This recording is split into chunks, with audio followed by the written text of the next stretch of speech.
I pledge allegiance to the flag of the United States of America and to the republic for which it stands, one nation, under God, indivisible, with liberty and justice for all.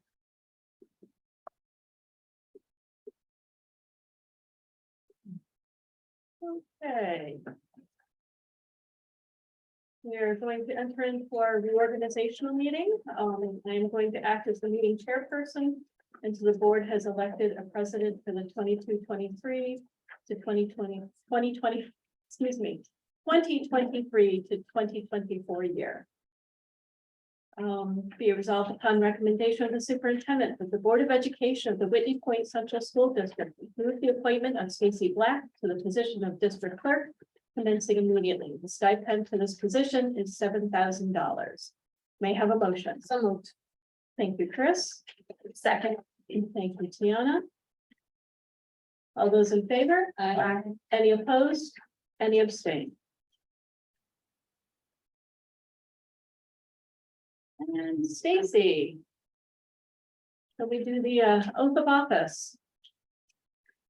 I state your name. Stacy Black, Do solemnly swear do solemnly swear that I will support the Constitution of the United States that I will support the Constitution of the United States and the Constitution of the State of New York, and the Constitution of the State of New York, and that I will faithfully discharge the duties of district clerk and that I will faithfully discharge the duties of district clerk according to the best of my ability. according to the best of my ability. Thank you. Stacy will now administer the oath of office to the Board of Education members. Everyone? And that includes the three. Repeat after me. I state your name. Stephanie Ramsey. Do solemnly swear that I will, sorry. That I will support the Constitution of the United States And that I will support the Constitution of the United States and the Constitution of the State of New York, and the Constitution of the State of New York. and that I will faithfully discharge the duties of And I will faithfully discharge the duties of board trustee board trustee according to the best of my ability. according to the best of my ability. Now I believe that they may join us. Yeah. And don't leave fast tonight. You have to sign a special bill. Although I see it's a newer book For new. this year. Yeah. Oh, we do. Let me move down. We need one more. thing.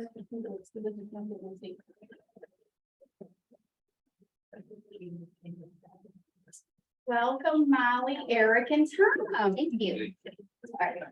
Do you like Tom or Thomas? That's fine. Okay.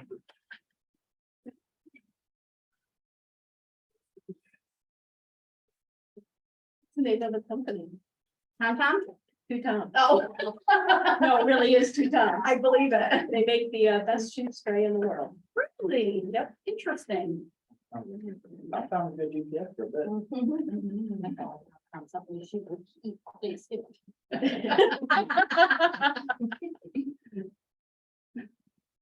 Okay, do we have a nomination for the president of the Board of Education? I'd like to nominate Stephanie Chapney if she's willing to continue on. Yeah. Do we have any other nominations? Somebody want to second the nomination? Second.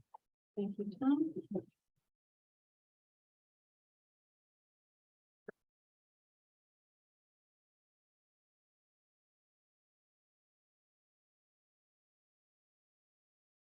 All those in favor? Aye. Any opposed? Any abstain? Congratulations. Yes. We now come to nominations for Vice President of Board of Education, I'd like to nominate Chris Whittle. and I would second that. Do we have any other nominations for Vice President?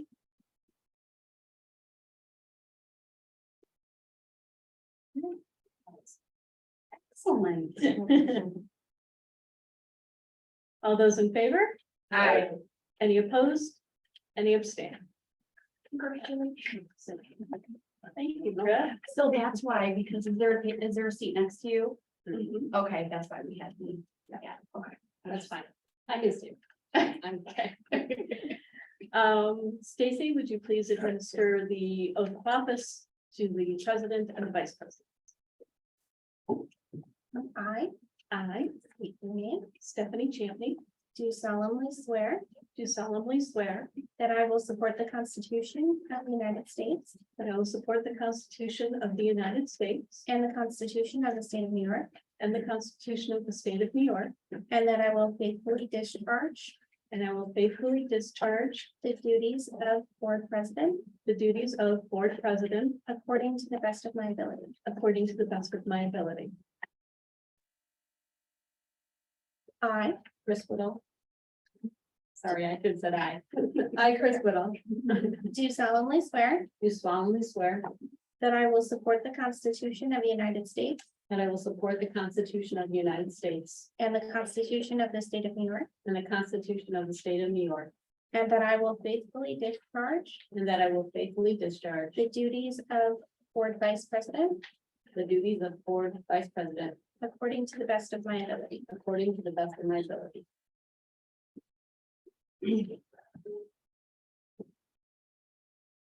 Okay, that brings us to the approval of the consent agenda. Just as a heads up for our new board members, the consent agenda is a way for us to approve things in a block on items that we normally wouldn't have any questions about. And the point is that we don't have any discussion about them. However, if there is an item in here that you have questions about and feel merits discussion, we do have the ability to pull it out of the consent agenda and do it separately. Does anybody have anything that they would like to remove from the consent agenda? Can I, without creating discussion, give a brief? Yes, as long as we don't, Given the situation that we have. a lot Yep. of new people. we should first do a Motion. motion and then you may make comments. If we finally have to discuss it, we'll have to. So may I have a motion? So moved. Thank you, Tiana. And a second? Second. I got Tom. He's closer. Okay. Okay, so this list of the reorg meeting is sort of known as the dreaded meeting. And we used to, before we had the consent agenda, we have each of these as different motions and now they're clumped together. All of them are required positions that the district has to have. And in a way, they're kind of nice because they illustrate all the different things that the functions that have to happen in the school that don't necessarily come to the forefront, with most people. I just wanted, there's a few things on there. We've had the Dignity for All Students Act coordinators. That is, those are people that are trained for those positions and those are required positions. The people that are listed here, we're also going to look at the code of conduct later in the meeting. They are listed here, they're listed on our website, but I think that we're also going to have to look at whether we want to include that in the code of conduct. The other positions there, there's an opening for deputy CSE chairpersons, and those are people who are trained to step in if the CSE chairperson, who is the director of special services, can't be at a meeting. There are many people at those meetings, so we train the school psychologists to fill in just in case that you wouldn't have to cancel a meeting if that person got sick. It inconvenience lots of people. We currently are missing we had a school psychologist retire. That's why that says position open. So we're still hoping to hire for that position. We just haven't been able to do that yet. Also on this, we have an impartial hearing officer. And if you don't have a lot of familiarity with special ed, that is part of the rights of families, and actually school can also have a call for an impartial hearing. And there is a state generated list that changes all the time of impartial hearing officers. And they are, there are specific procedures on the New York State website that tell parents or tell whoever's gonna file for this improper hearing officer hearing practice, that the school has to follow to a T. It's like very specific. One of the things that has been discussed is whether we should have that linked to the stated steps on our website, which I think that we're gonna do on the special services site. All families get that. Anybody who has a child with disability has to get that notice. That it's called procedural safeguards once a year. And when there's any significant action taken in the world of special ed, they also have to get that notice. But I think there is a special ed website, so we think that link should be there. The link to the actual hearing officers changes all the time. So we don't hand that out to people. But as I said, the district is held to very tight standards on how quickly they have to move on that and how they have to follow and get a hearing officer. Just also the lead evaluators, that's for evaluating teachers. There's specific regulations on how all the people who can do evaluations have to be trained, and those people have to get training every single year. And the same thing for lead evaluators for principals. That's why those people are called out and they're different. All the other areas, grants and aid, federal programs and special aid, special programs, it's not very clear what that means. We have funding from lots of areas like grants and title funds, and we recently had recovery funds, and there has to be a designated person who can get you authorized and signature for that. So that's what those are. Zach, is there anything else that you want to briefly review? Because there's a lot of. No, I think you did good. Quick question, Joanne, on the annual training for the elite evaluators, do you guys do that right before the next school year? So in the summertime? Yeah. Okay. In fact, we have what we call a retreat. It's really a meeting in here. We shouldn't call it a retreat. It's like our retreat. Right. It's a workshop, working session. Okay. And then the link idea, I think that's a great idea. Yeah. I just it's wanted to share that. readily accessible. Yeah. If you just say, look at this state ed website, you'd be looking all day. to find Right. it. Yeah. Point it right out to them. And I'm assuming, you mentioned that also goes out annually to any families that have special ed. So that's right at the beginning of the school year. Okay. Great. Thanks. Okay, all those in favor? Aye. Any opposed? Any abstain?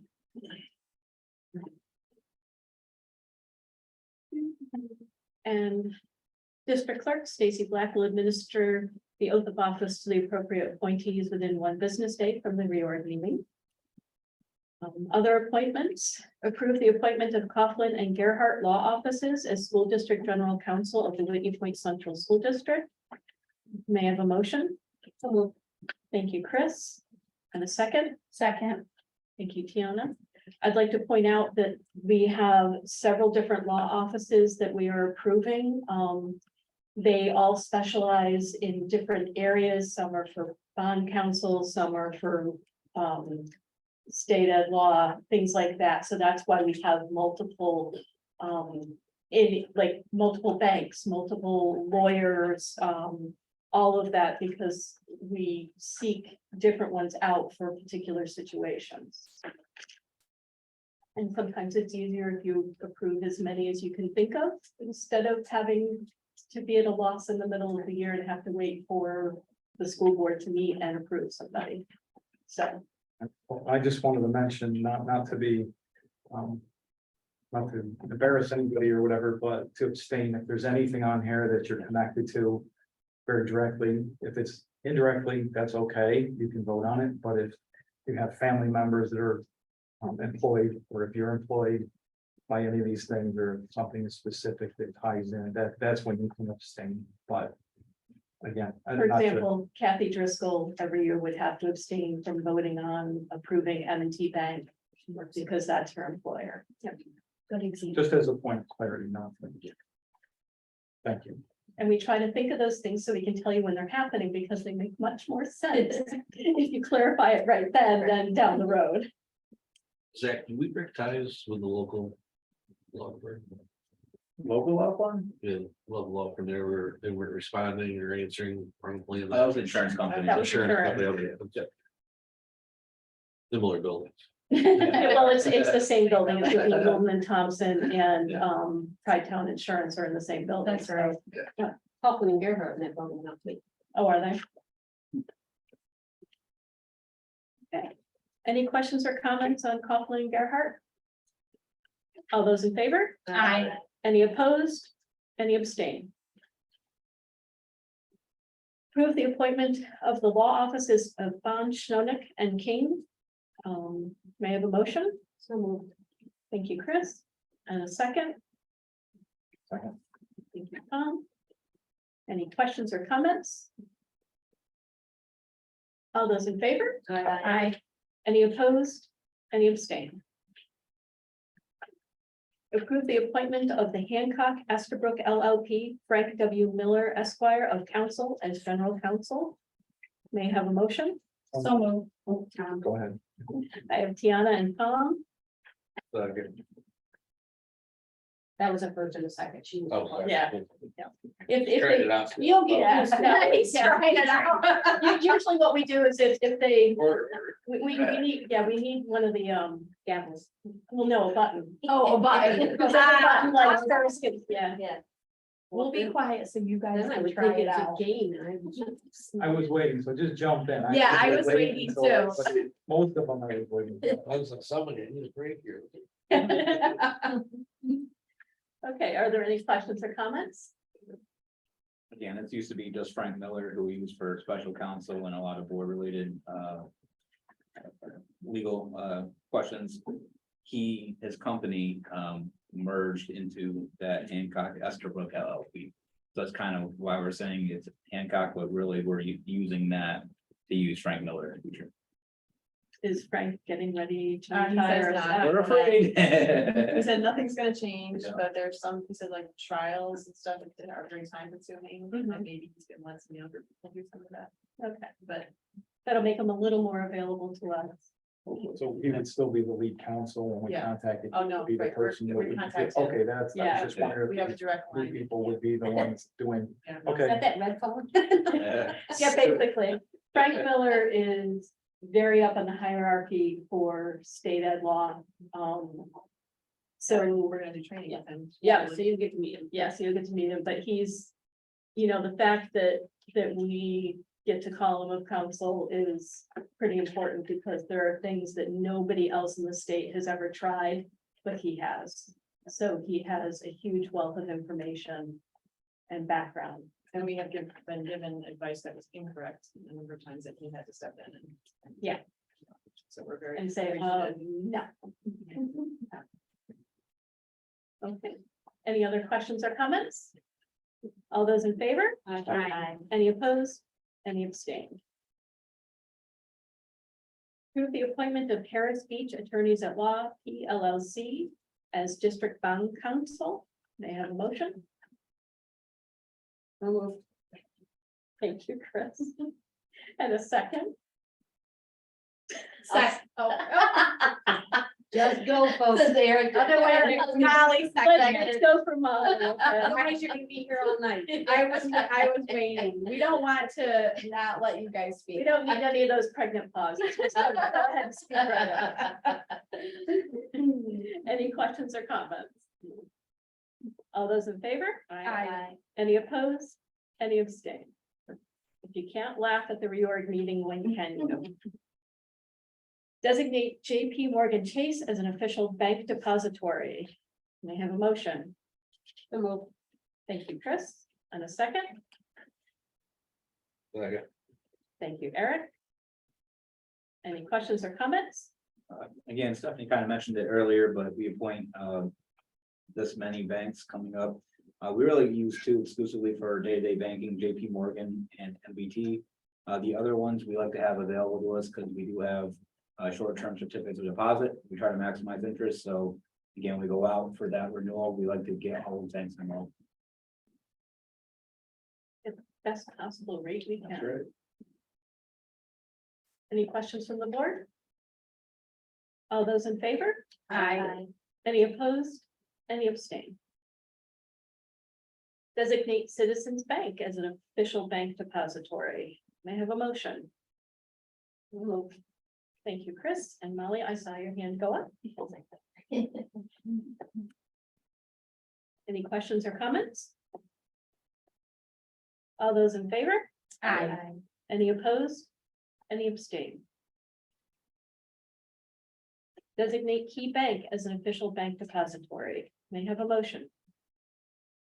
Motion. Was that you, Eric? Yeah. Thank you. Second. Thank you, Chris. Any questions or comments? All those in favor? Aye. Any opposed? Any abstain? Designate NBT Bank as official bank depository. May I have a motion? So moved. Thank you, Chris. And a second. Thank you, Molly. And yes, when I get home at night, my husband will ask me a question. Any questions or comments, or could I have a motion? Love it. Yes, I'll make popcorn. There you go. Any other questions or comments? All those in favor? Aye. Any opposed? Any abstain? Designate M&T Bank as an official bank depository. May I have a motion? So moved. Thank you, Tiana. And a second. Second. Thank you, Molly. Questions or comments? My wife works there, so I'm just going to abstain.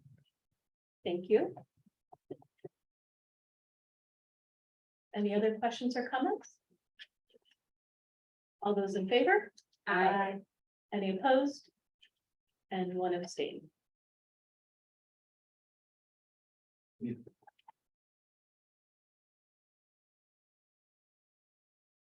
Authorize the school district treasurer or deputy treasurer to invest for a period not to exceed one fiscal year the balance of monies in any account which is on deposit when such balance exceeds the anticipated expenditure from such account for 1 month, all in accordance with section 1723 of the education law for the 2023 to 2024 school year.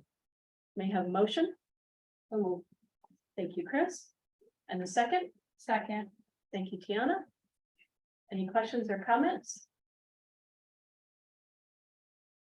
All those in favor? Aye. Any opposed? Any abstain?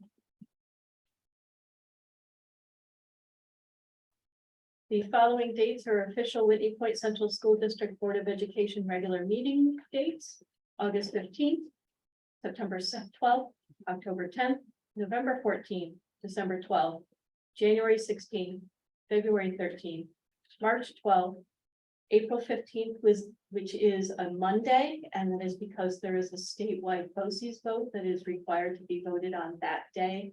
So everybody basically has their meeting on that Monday. May 7th and 21st, June 18th, and July 2nd, 2024 will be our next reorganizational meeting. May I have a motion? Moved. Thank you, Chris. And a second? Second. Thank you, Tiana. Any questions or comments? No birthdays or anniversaries. No, I didn't hit any either this year. That's been a while. All those in favor? Aye. Any opposed? Any abstain? Okay, next we are coming to the Health Insurance Consortium and the Brun-Tioga School Boards Association Legislative Network. Just to give you a heads up, we always designate somebody who is our main delegate to go. We also usually, as the alternate, we nominate the whole school board, because then it gives any of us the ability, the right, the information to go to those meetings. So that we're not limited to just 1 or 2 people. Health Insurance Consortium, is there anybody who would like And to I just be? probably should say something too before you Yes. do that nomination, because Kathy Driscoll used to be that delegate for as long as I've been here at the school. Are you gonna mention that food is served? It used to be way better, but it's 2 Friday night meetings a year. So sometimes that's an inconvenience for people, but they start around 6 and it ends around 8. But they used to be at the Binghamton Club, they're now at BOCES on the Hill. They do a dinner, because it's Friday night, but it's the only night that all the other school districts in our health insurance consortium don't have a school board meeting, so that's why they do it on Fridays, to get full participation.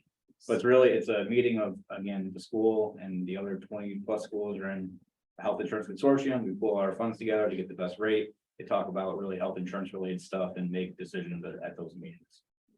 So whoever would want to be interested in that, I just want you guys to know it's Friday nights, because I normally go. Kathy did a good job attending for the most part, but again, sometimes it does suck.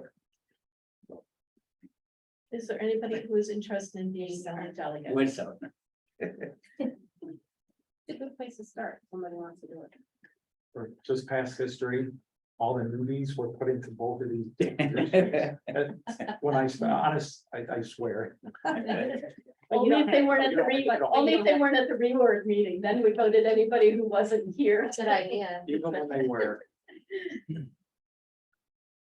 So is the delegate usually a person, and I think you said the alternate is the whole board? Yeah. So if Molly wants to be the delegate, but something happens on one of the Fridays that was not anticipated. Any of us could attend in her stead. In her- Actually, I yeah. believe that we can, Yeah, so those meetings, the trustee, the delegate is the actual voice that could vote at those meetings when they make the decisions. Okay, I attend, but I'm not allowed to vote. It's only the board trustees that can vote. but he can whisper in your ear what his thoughts are. Yeah, I would honestly. okay. How much information are we getting beforehand? You get a pretty thick packet, the week before, You learn a lot at those meetings. Yeah. Yeah. anybody wants to interested in health Is insurance. there discussion at the board beforehand? To get any idea? No, because we basically. don't. Not here at our board, no. Yeah. It's kind of you're acting on behalf of the board. And really on behalf of our employees who get health insurance, because by, instead of doing health insurance district by district, by having a larger group, we get better rates, we get better plans and things like that. So it is beneficial. So you don't really need any knowledge up front. It's not anything we have to, look, Chris is laughing. I'm like contemplating, but I think Molly would be great. And maybe I could go know with nothing you, about the but maybe I could go with you. I think everybody that wanted to go to one, again, we'd have the packet. I'd be able to walk through someone with that, half hour, or 45 minutes beforehand. And Yeah, I mean, if it's common sense and it makes sense how you're voting. Yeah. And you get it beforehand, so you Right. can always ask questions Right, about what you get before you go, and Zach is probably the best person to ask because he has that. Explain a lot in those meetings. I mean, Yeah, they- they're pretty good for Yeah. anything that would Yeah. be, not, obvious, but. And for the most part, the votes are pretty unanimous, but the last couple of years, there has been a few that have been pretty much neck and neck, so it is an important vote. okay. Are there 2 consecutive Fridays? No, one is like in November and one's maybe in March or so. What do you think about? Sure, since the freshmen usually have to do it. right? they didn't, Is that well, what that you're was just. saying? Suffered already. Done it. I'm not, Go for the next one. So you I- know. Oh, there you go. I'm totally serious that used to be, and it was for a number of years that the new people, honestly, I'm not even joking. It was just like, okay, one of you guys gets to do this. And the other thing is that it is a good way to meet other Yes. school board members from around the area. I would be happy to do it. I have done it, but You want other people to. have Try the it out, too. opportunity. to. Yeah, there you go. Share the knowledge. Well, I like the so- nominate Molly. Thank you. I'll second Molly. I will support your also. Yeah, Chris is getting into all that stuff, so she'll be good. Are there any other? And do accept. So, Yeah. Oh, yeah.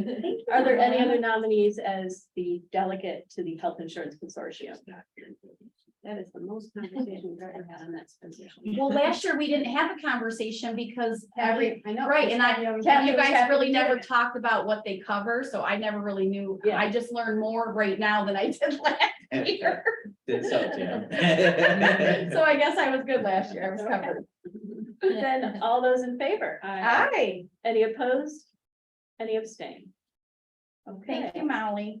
I'm gonna put down as our alternate the rest of the board. Could somebody please nominate the rest of, I'll nominate the board as the alternate. And I'll second. Thank you.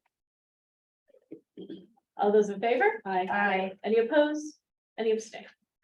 And if you decide you're interested, you can always go as an alternate, as the alternate. Am I correct? Yep. Only one person can vote. That's right. One person can vote, but But you could go and listen and kind of understand the process and stuff and meet other people. Right. So if I wanted to go and she let me know when it was, I could go and you don't vote, but you get to Right. You visit, get to absorb all that information. visit and absorb. Okay. Yep. gotcha. Okay, we next need a delegate for the Broome Tioga School Boards Association Legislative Committee. Chris, are you interested in continuing on? Okay, Chris. all right. I'll accept. And do we have a second? I'll second. Thank you. I wasn't sure if I heard you say second or. Are there any other nominees as the delegate? And the same thing holds true. If anybody wants to go with me, come and get to learn a lot. Is this the one I went to with you or no? You did go to one that is offered through that position, Okay, that where we did the senators. yes, okay, But that anybody can go. gotcha. And some people fit in better. Chris really enjoyed it. I did it for a year. You didn't, The personalities of people that were there at the time that were in charge were less than desirable. gotcha. Tom did not get the warm fuzzies. And Chris, Oh, I didn't- I got- you come back and tell us, you give us updates. Okay. Yeah. So either way, she will let us know what happens. And what's going on, and she keeps a finger on the pulse. Yep. Yep. That's helpful. All those in- It was more cliquish, that's what I should say. There were a lot of people that were on the higher board that were in boards for over 30 years that were all in charge. Ah, And so when you came in, if you asked questions, they just kind of were like, shut up, you just have to be here. I mean, that was what happened. so I probably would not have fit in well. Neither did I. Neither did I. You would now, but I mean, the culture of it has changed Gotcha. significantly. I asked a lot of questions. So that's why they didn't like it. I kept getting a lot of the group. But nasty be glances. truthful, Back if then. you guys have questions, ask them. Yeah. Because, whether it's, we just have to make sure we do it after we have the motion in the second. Technically, we're not supposed to discuss anything until we have that. There is no stupid question. Sometimes when you've been on the board for a while, it doesn't dawn on you that something might, trigger a question, so just speak right up if we're always happy to answer. Well, this is the group that did our, Yes, it is. Yeah. yeah, I thought it was very good. Did your training. Yes. And the you're gentleman are the who group that ran will be it. continue doing your trainings. Yeah. And I just want to add that was my experience. That was a long time ago, but if at any point, if you're ever in any of these things and you're having problems, don't gut it out. I was kind of gutting it out and I regret doing that. It just wasn't a good fit. And like I said, it could work out. I wasn't trying to say that this isn't a good group or that was. No, I didn't think. But if at any point, if something isn't working or you have questions, anybody, you can ask anybody at any time. Is the alternate the board on this one as well? Yeah. Okay. But we need to vote to give Chris the designation as delegate. Oh, well, Tom nominated and I seconded. Right, but we have to vote. Oh, I'm sorry. No, that's okay. We got talking and it's fine. Sorry. All those in favor? Aye. Any opposed? Any abstained? And yes, would somebody like to nominate? I'll the rest- nominate the board, to be the alternate. And I'll second it. You? All those in favor? Aye.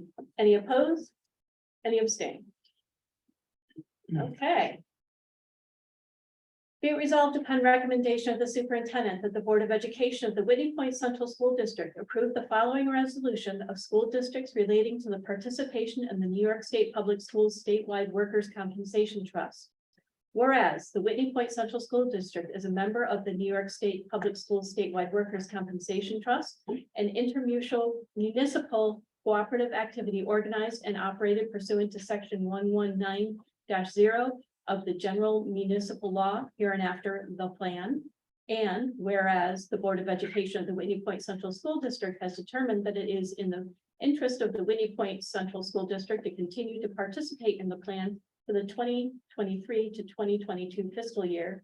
Now, therefore, be it resolved that Zachary Woodard, School Business Executive, be and hereby is designated to represent the Whitney Point Central School District in connection with its participation in the plan and to attend and vote in person or by proxy at any meeting of the members of the plan. May I have a motion? Second. Thank you, Chris and Tiana. Any questions or comments? You want to explain what it is? Sure. So the school, again, another consortium, based group. For workers' compensation, there's a lot of different outfits in the state. What we are a part of is one that's more downstate, that's been around since the late eighties. We've been there for a very long time. A lot of schools that don't really, they're not very compatible with us. But somehow it works to our advantage, where our rates have actually been lower than if we went out on the market today, so we kind of stay in there. It's a little bit on the radar. Honestly, anytime we have a worker who gets injured at work, the actual company that follows up with them, I have not received any complaints, so they treat them fairly. So it's actually, it's a good group. And again, all this really means have about 2 or 3 meetings a year. They're Zoom nowadays, but just kind of maybe approve as a vote, to continue business as usual. Any other questions? Okay. All those in favor? Aye. Any opposed? Any abstain? Authorize the superintendent of schools or designate to approve requests to employ personnel on a temporary, part-time, per diem, or substitute basis, and to set the appropriate wages for such personnel during the 2023 to 2024 school year. May I have a motion? Go ahead, because this is a good. So move. Second. Yes. There's so many districts that don't do this. Yeah, this is important. That's why I was excited, Chris. This means that if we have an issue, somebody leaves suddenly, goes out on sick leave, Joanne can hire temporary, part-time, per diem employees without having to wait for a board meeting. Of course, at the next board meeting, she always tells us and keeps us informed, but can you imagine not being able to hire somebody for a month because it happens the day after the last board meeting? I know districts that do that. Yeah, I know. A lot of them do that. They wait. Hinders progress. Yep, it does. And I have the ultimate trust in Joanne that she will do what is necessary and isn't gonna hire her cousin for 4 times the rate, you know. I was gonna say her cousin might be the best candidate. Not 4 times. Not at 4 times. And to set the appropriate wages, the wages are determined, right? Right. You know, we Yeah. set them, so I would be putting them in the right category for what they would be. Right. I don't just like makeup. Right. Oh, no, I'm sorry, yeah, I didn't. But, Good certification, Yeah. just like, for subs, we have a rate that's for certified Yes. subs, non-certified subs for teachers. We have, rates for an aide position, all different things, and those are preset, and that's what she follows. How's that work with like CSEA? Is that like It's all within. within the same, so the steps and all of that stuff, so you're allowed to put them at different steps, or is that? So we're not CSEA, You're so, not, no, okay, yeah, so this, how's that, is it something, so they're not part of any association or union if they're a temporary employee. But once they would get appointed, then then they fall into that bargaining, and then they follow the contract for that. And just to give you an idea, there are school districts that do not let the superintendent hire the substitutes. That the board has to approve every substitute person that is hired. And I'll tell you, that can become a headache for a school district. So I appreciate this ability that we have done this month. But there are job positions that are civil service listed and they follow the same CSEA listings and titles and things like that. There are some that are in the school that are listed Right. that way as Yeah, well. yeah. So there are The civil some, but service, not, right. not, But not part-timers. right. Yeah. So just to be, yeah. And we'll actually be voting on one of those later on, so, yeah. Good question. Any other questions? Okay. All those in favor? Aye. Any opposed? Any abstain? Authorize Joanne Sexton, Superintendent of Schools, Shannon Gillette, Assistant Superintendent, or Zachary Woodard, School Business Executive, to approve requests from professional and the non-teaching staff to attend conferences, institutes, or workshops within the budgetary allocations for the 2023 to 2024 school year. May I have a motion. So moved. Thank you, Tiana. Was that you, Eric? Thank you. Would you like to? So I mean, we don't go a lot of places, but if any staff needs to get training in whatever manner, we have to pay for that, so we need to have somebody to approve that, and authorize the funds. I do have one quick question, and I can't remember this fact. Did we have this as a budget line, or is it just something you keep separate in the budget? So every building has some conference and travel money, but also a lot of grants have a built-in Right. budgetary line item for like professional development, just conferences and things like that. Right. But again, just random things might pop up where you, like for me, if there's an employee in cafeteria who's relatively new, may not be working out that great. It's recommended, hey, maybe we can send them somewhere to get a little bit more help.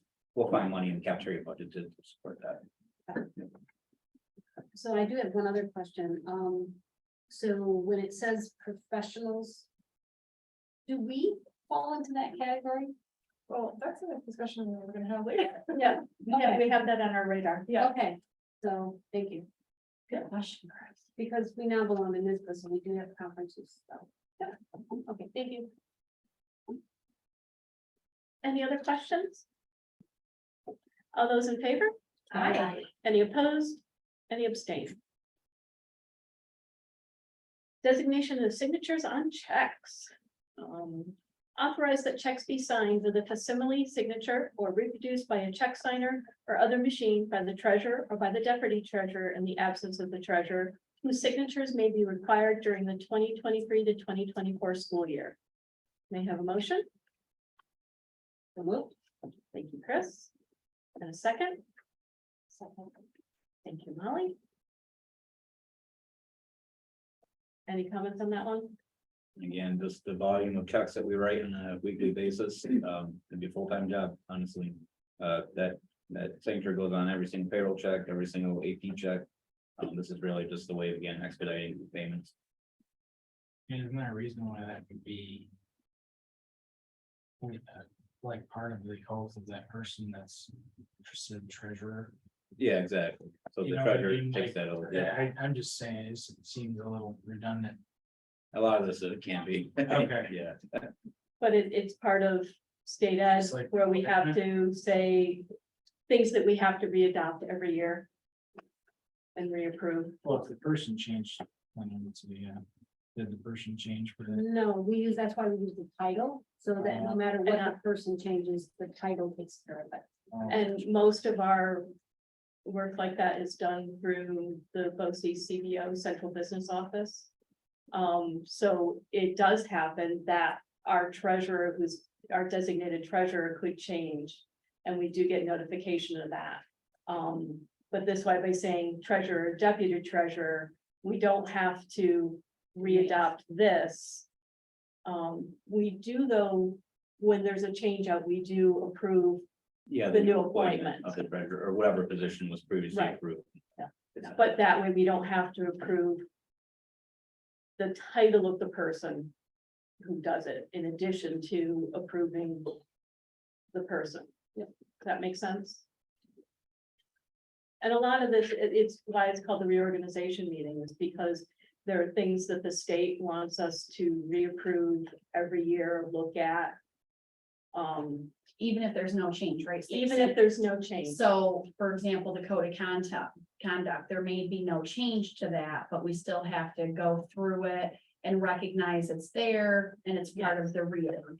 Yes. Okay, Just like all of our policies, we have to vote on all of our policies being approved for the next year. Doesn't mean that we're not going to not continue looking at all of our policies. It just means that we're rolling everything over as a group instead of going through one by one, because there's how many policies? over 1,000, right?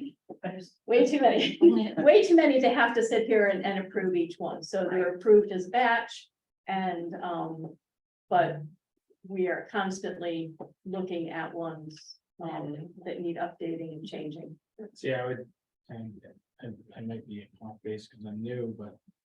I would say that, this would fall in those where you lump it and you actually go through the policies, because this seems like the redundancy. And the policies seem like the things you actually want to review as a group. You know what I Right, mean, yes, and we do constantly throughout the year do that. But it just means that what we're saying is the policies that were in place June 30th are rolling over as of July 1st. And they are continually looking at We have policies. a ton, and they're very much We need to be we updated. probably went through 30 or 40 of them last year. Oh, yeah, and Yeah. do it collectively as a group. And you're gonna have a lot. I read some of the policies missing between them. Yeah, so we have to, it's a way of us saying to the state that, yes, our policies are rolling over. So again, it's state mandate and it's what we have to do. Right. Okay, all those in favor? Aye. Any opposed? Any abstain? Be it resolved that the president, or in his her absence, the vice president of the Board of Education of the Whitney Point Central School District, Burnham County, New York, shall be and hereby is empowered and directed to authorize the issuance and to issue bond anticipation notes, tax anticipation notes, revenue anticipation notes, capital notes, statutory bonds, and budget notes of this school district, and renewals of any and all such notes at such times and under such circumstances as she deems proper and advisable, and to prescribe the terms, form, and contents thereof, to execute the same in the name of and on behalf of the school district, and to sell at private sale and deliver the same, and the full faith and credit of said school district are hereby pledged to the punctual payment of the principal of and interest on all notes issued pursuant hereto by said president.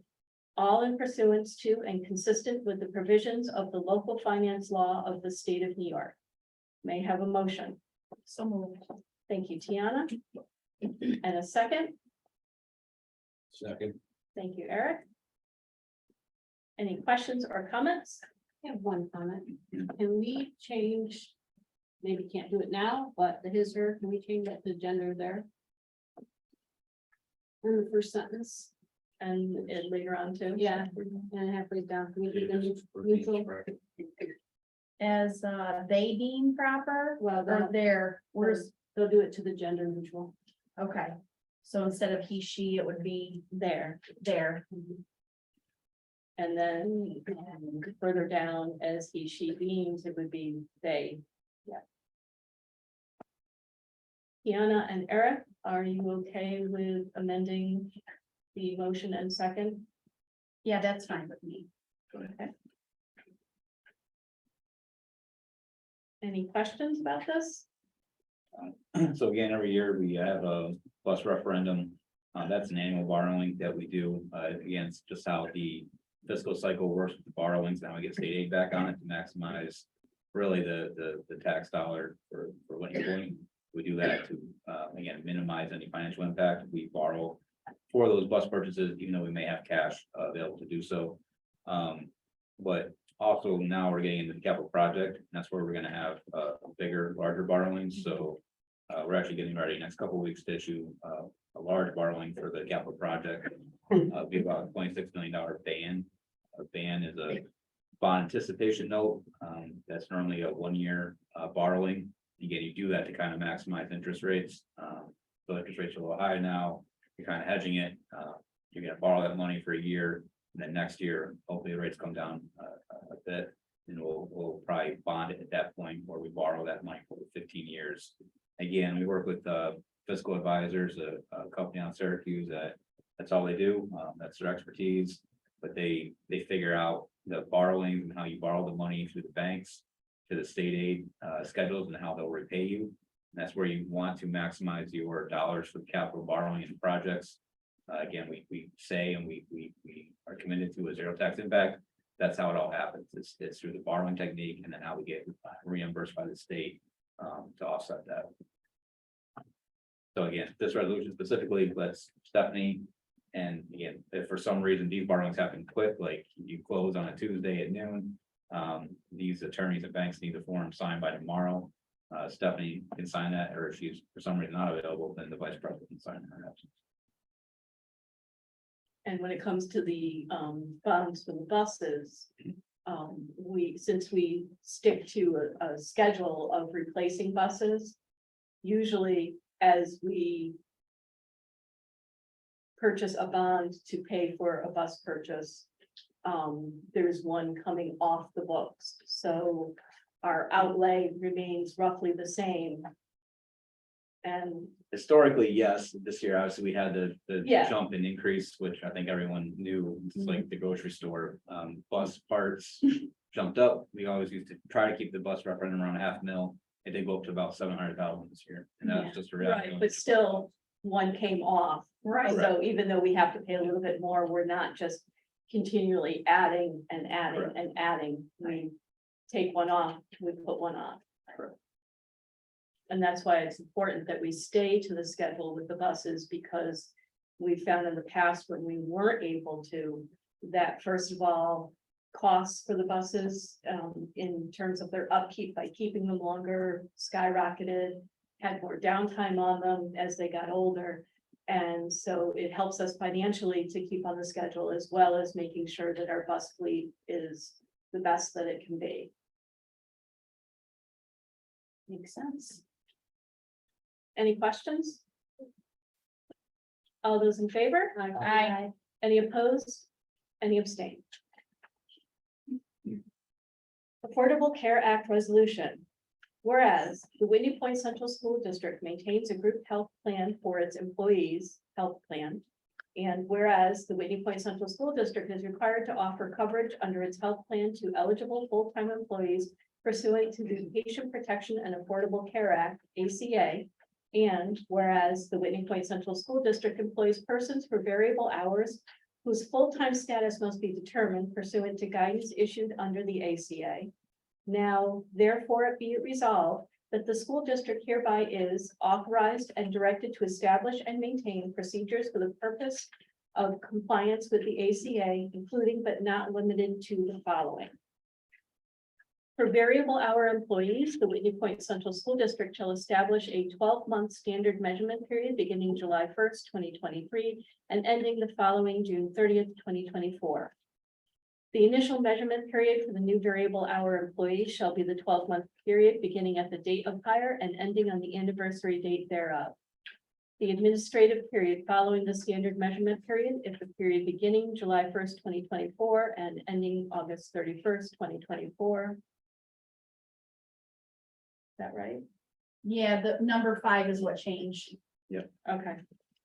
The administrative period for new variable hour employees shall be the 30-day period following the anniversary date, and the stability period during which time the variable hour employee's status is eligible or ineligible for health plan coverage is fixed is the period beginning September 1st, 2024 and ending August 31st, 2025. Be it further resolved that the school district is authorized and directed to take such actions as determined necessary or proper to give effect to this resolution. May I have a motion? Moved. I'm sorry? So moved. Second. Thank you. Any questions or comments? So this resolution, again, it's very legal of what needs to be in there. It came out of the initial Obamacare Act, got almost 9-10 years ago now. Again, technically any employees that fit in these parameters, the school should be offering them some form of insurance. If not, we'd be penalized. Again, ever since this has been in existence, our benefits are more generous than what Affordable Care Act would regulate. So basically, you know, we have staff that are full-time that may work 5 or 6 hours a day that are already qualified for health insurance. So we never have one person fall into having to look at the Affordable Care Act for a reason to get insurance. Any questions from the board? All those in favor? Aye. Any opposed? Any abstain? Authorize the superintendent to sign agreements to continue to participate in the school lunch program and hereby authorizes the superintendent, school business executive, and or the school lunch director to sign any reports as required by governmental agencies for the 2023 to 2024 school year. May I have a motion? So, Thank you, Tiana. And a second? Second. Thank you, Eric. Any questions or comments? All those in favor? I, Any opposed? Any abstain? Okay. Be it resolved upon recommendation of the superintendent that the Board of Education of the Whitney Point Central School District requires that the persons appointed to the positions specified below be covered in the identified amounts by the Whitney Point Central School District. Furthermore, all other Whitney Point Central School District employees be covered with a blanket honesty policy at $100,000 per employee. School business executive, 1 million. Tax collector, 1 million. Internal claims auditor, 1 million. Treasurer, 1 million. Benefit coordinator, 1 million. Treasurers at CBO, 250,000. Auditors at CBO, 250,000. May I have a motion? So moved. Thank you, Chris. And a second? second, Thank you, Tiana. Maybe we should just tell what CBO stands for. I did earlier, but CBO is the central business office at BOCES, and we contract with them for their services. Right. So I guess I did have a question about that. Does BOCES insure them? Yeah, so Or is this under their auspice of serving us? the recommendation is the 250,000 per those titles. And some of those titles are like Whitney Point specific. So a few years ago, again, just trying to manage risk in the district, it seemed like a good idea to add. The insurance coverage on those 1, 2, 3, 4, 5 titles that are in-house. So we had all those before at 250,000, very minimal to get that additional coverage to $1 million. And then again, that's really looked at as, that's part of our insurance policy that we pay. Was with Tri-Town, now it's with Smith Brothers through Utica. But then again, those are for our staff, so. The CBO, again, this year, realized and recognized they had some issues. With what they were covering, so they went out in the last year or two and they got that additional coverage for their staff for Whitney Point specifically. So if there's an issue with one of our appointed CBO, people, it'd be $250,000. And again, I would still try to make a claim that we appointed the title of treasurer to our insurance company, so it's almost double coverage to be honest. Well, that's what I was asking. I mean, if they're employed by CBO. Yeah, I mean, that's how I I mean, would usually- argue it. That's what attorneys are gonna go in a room for and go back and forth, but. Again, in the reorg, how we appoint these titles, right, we appoint them as our treasurer. Right. So to me, I already had them included as $1 million. CBO saying, well, we also have them covered for 250,000.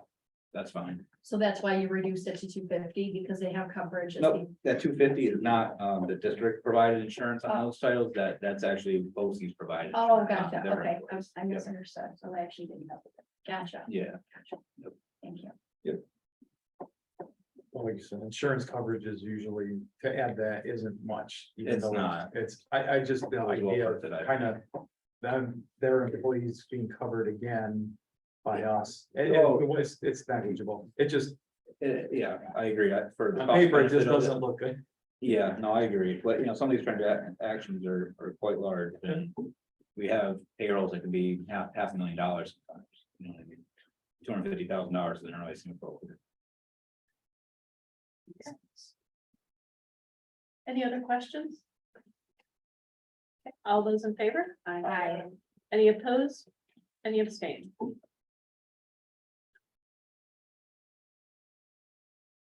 Okay, readopt as a whole for the 2023-2024 school year, all policies previously adopted by the Board of Education for its governance and operation as stipulated in the district policy manual.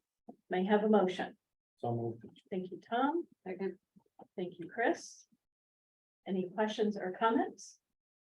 And I asked this already, but I just want to confirm, as far as I know, the school conduct and discipline has not been changed since last year, right? No, we're gonna talk about it in the next. Oh, Right, okay, yeah, because here we're adopting the whole policy The whole manual. policy, okay. And there then- are specific policies that the state requires us to re-adopt individually. Gotcha, okay. So this also falls under what you said earlier. That we're still looking at individual policies through the year. This is just to get us set up. to Just start like the they school year. expired June thirtieth, Right, so we have to okay. have something in place, Yeah. even though they all need a review. Right, We're working through. okay. Any other questions? All those in favor? Aye. Any opposed? Any abstain? Okay, so we are acknowledging the receipt of the following policies for annual review. The district investment policy 5220. Principles of purchasing procurement policy 5410. School conduct and discipline 7310.1. So we all did receive that. We have to take a look at it every year. I believe that So yes, these, so the school conduct and discipline policy, needs to be updated. It has a couple of things. One thing that one person had brought up was the Dignity Act coordinators are not named in this policy. And I remember at the time when this was, first in effect, and that was when DOSA became law. That we were told as long as you wouldn't want to change your policy every time a new person comes on board, like you have a principal that leaves halfway through the year, then you have to readopt the policy. But since that was brought up, I went and looked at other districts and it's like a half and half. Some people listed, some people don't, but it also says in the DOSA law is that you don't have to reenact the policy at the board level. You should put the title, the people's names in there, and then if you need an update, you can update it, and the board said, as part of this process says that we know that you're gonna update those names, that you're gonna, actually, the policy is to keep the names updated in the policy.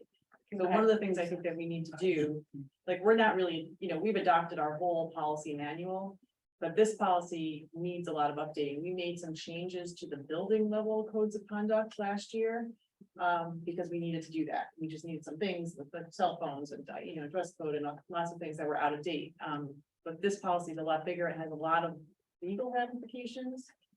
So I think that, and there's also a plain language code of conduct, which has to go out to families and to students, and it's, which we made some updates to last year because we needed to make sure that everybody understood what the rules for school were.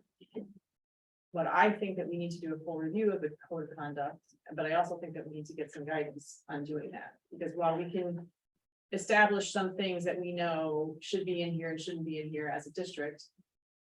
Like I said, this is connected to like discrimination and bullying and all sorts of things, and I think that we have to make sure that we're covering everything that we need to cover on this. it's like a big spider web Yeah. that has It tendrils connects, going right. to. And then associated with it, we have like our code of conduct, you can see it says it was 1991 and we last updated it in 2012, and that's when DASA came into effect. Right, But we also still have on in our role of 1991 school conduct and discipline, which is a super old policy. And then a student dress code 1991. These are still our policies. Yep. Like a separate policy. We did there's so many policies. yeah. No, but I mean, we were on a policy committee and I thought, I remember those. We subscribe to Erie One BOCES for a policy program. And basically, they can give us examples of some sample policies. They also maintain lists of what policies you are required to have. And updates to them. They also, there have been some where over the last year, we've actually got rid of the policies from our manual because they're not required policies, and frankly, they were things that are required by state law. So it's already prescribed in the state law how we have to deal with that situation. So there's no need to maintain a policy that may get stale because the law has changed. So that's something that our administrative team here has been working on, and so we will, like every other month or so, we get a couple of policies and it says, okay, so we recommend this policy be removed because it's no longer required and it's governed by state law. Or we recommend that we update this policy or that we replace this policy with the one from Erie one. But we'll get all of the different samples with a cover sheet explaining exactly what they would like to do with that, whether it's removal, updating, replacing. But they've been making a concerted effort, but there's thousands of policies and only so many hours in the day. And it's very important because, if you have a policy in place that contradicts law, that's not a good thing. And just as, an addition to this, while we're talking about policies. Our Erie one has new recommended policies on non-discrimination and Title IX, sex discrimination, sexual harassment of students, sexual harassment in the workplace. And ours are old and they need to be changed. So, but I sent these to Frank for review because he said, because these are the areas where if you're gonna have a lawsuit, these are the areas that we need to be very sure that we're doing the right thing. So he's gonna do a review and then send the board what his recommendations are. And actually, we'll be meeting with him shortly, so maybe we'll talk about that too. Yeah.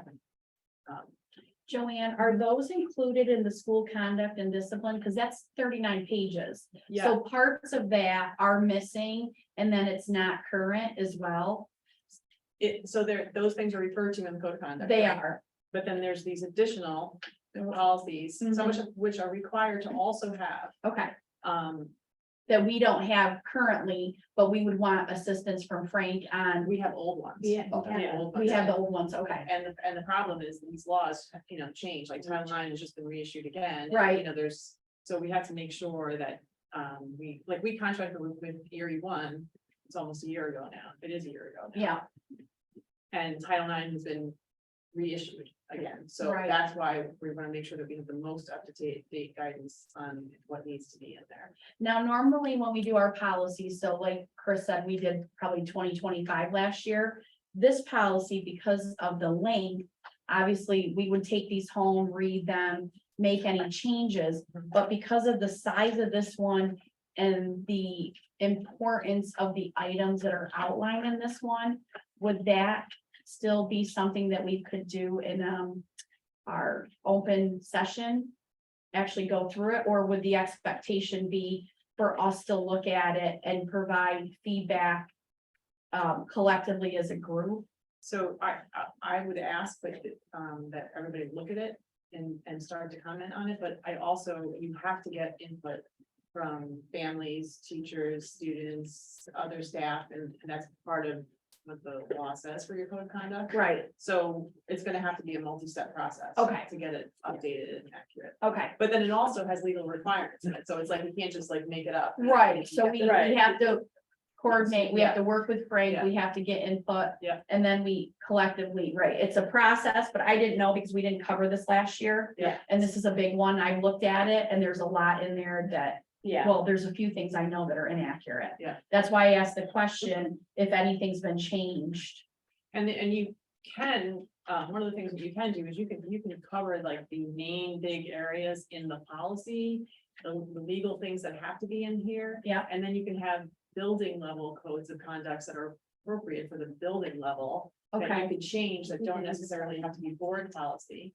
right. Like the board can say there needs to be a code of conduct, relating to dress code and all those things at each of the buildings. okay, Within this policy, we don't necessarily have to put all the details. All the in here, details, which- like in the CEA, this is the, Yeah. and the TRA and at the high Which school. may be the direction we might want to go in, to be less specific here with those kinds of things that are more likely to change. Or more likely to be different building to building. makes sense. Yeah, Okay, And there may be some things that are prescribed by law that we may want to say, this is prescribed by New York state law, right. period, and not put detail in there because then as New York state law changes, we're not constantly trying to remember exactly where those bits and pieces are, what changed? because Well, yeah, I appreciate you identifying, we know what our trigger points right now that we definitely want to make sure are updated, so Yeah. thank you Yeah. for that.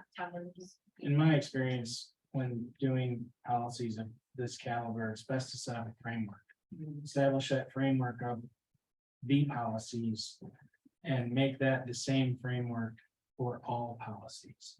And that root framework, then when you make your first policy and the rest of them roll through, they're easier to read for everyone. That's what we've been doing. We've been doing that with the Erie Right. one. Yeah. So we've been, Which is why we have been working with Erie One, because their policies all follow the same framework. Yeah. They look at theirs, they look at ours, they give recommendations, they point out areas where the law is touching on it and whatnot. And so unfortunately, it takes time to go through everything, but So that's why we do, you know. the new ones look like they're supposed to, the old Yeah. ones, as we go through them, either are not applicable anymore and we decide to remove it altogether, or we revise it based Or on replace Erie it one with- recommendation and we agree to it.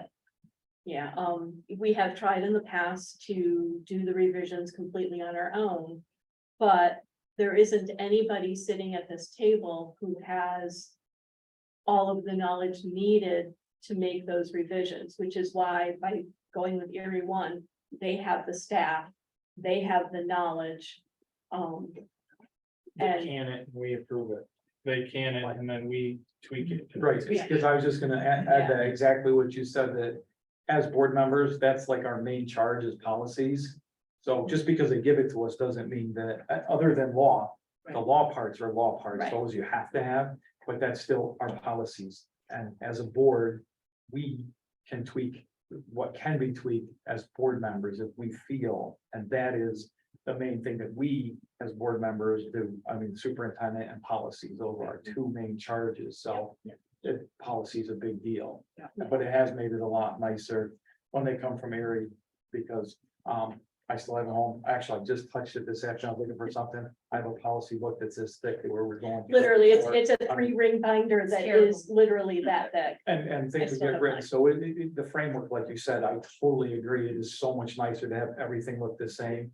And, but having said all of that, when we get it, it's still our charge to review it, things that we can change, we have the ability, law stuff, we don't have power to change those. Yeah, and Not here. last year we had 3, or was it 4? We brought in family members, community.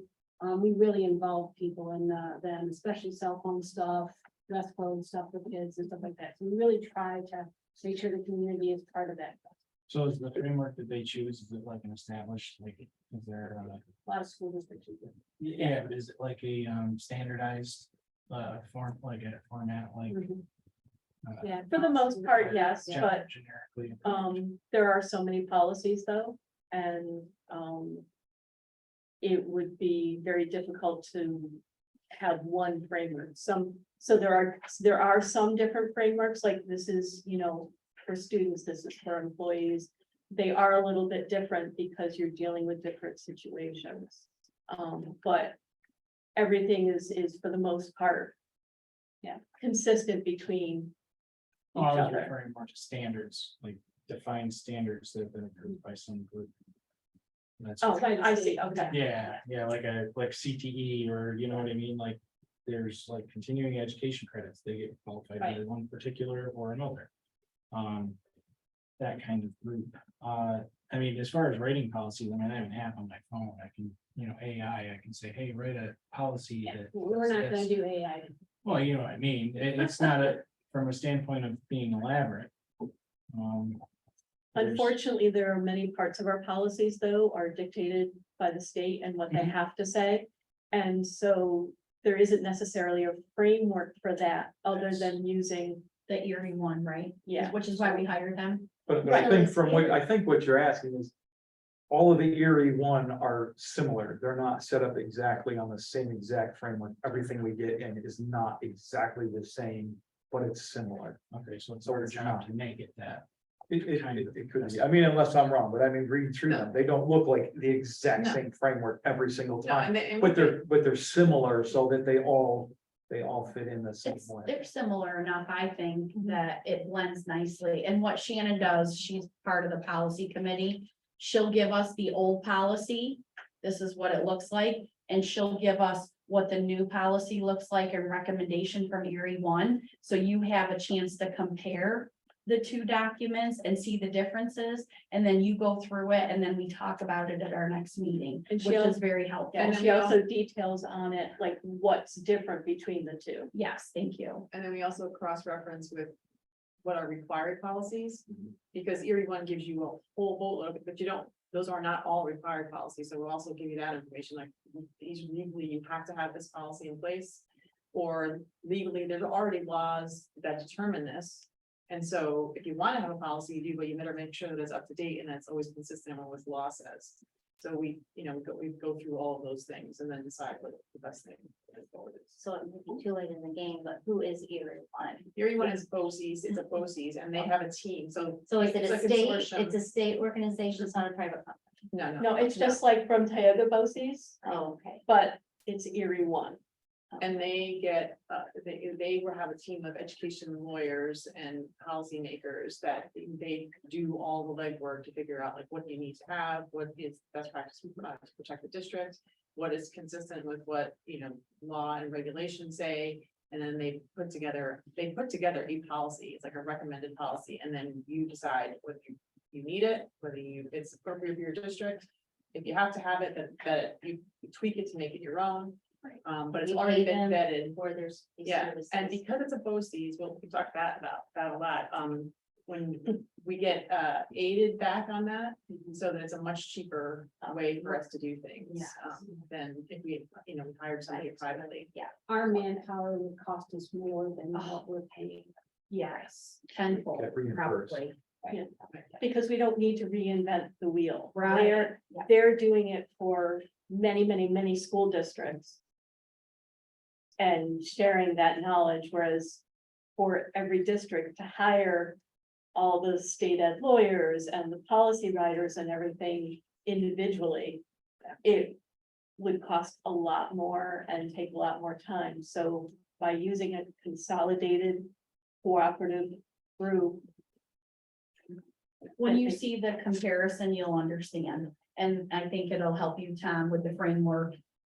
Kind of what you were talking about. And we'll have some in the next meeting. Oh, yeah, for Yeah. sure. Yeah, we usually have at least a couple each meeting. yeah. And as far as like saying that it might be too late, it's never too late. No, No, seriously, because I know when I started, I asked about everything, because I don't care what people think. I'm like, what does that mean? Because Yeah. if you don't, I've been on it long enough that a lot of the acronyms, a lot of the school speak, I understand.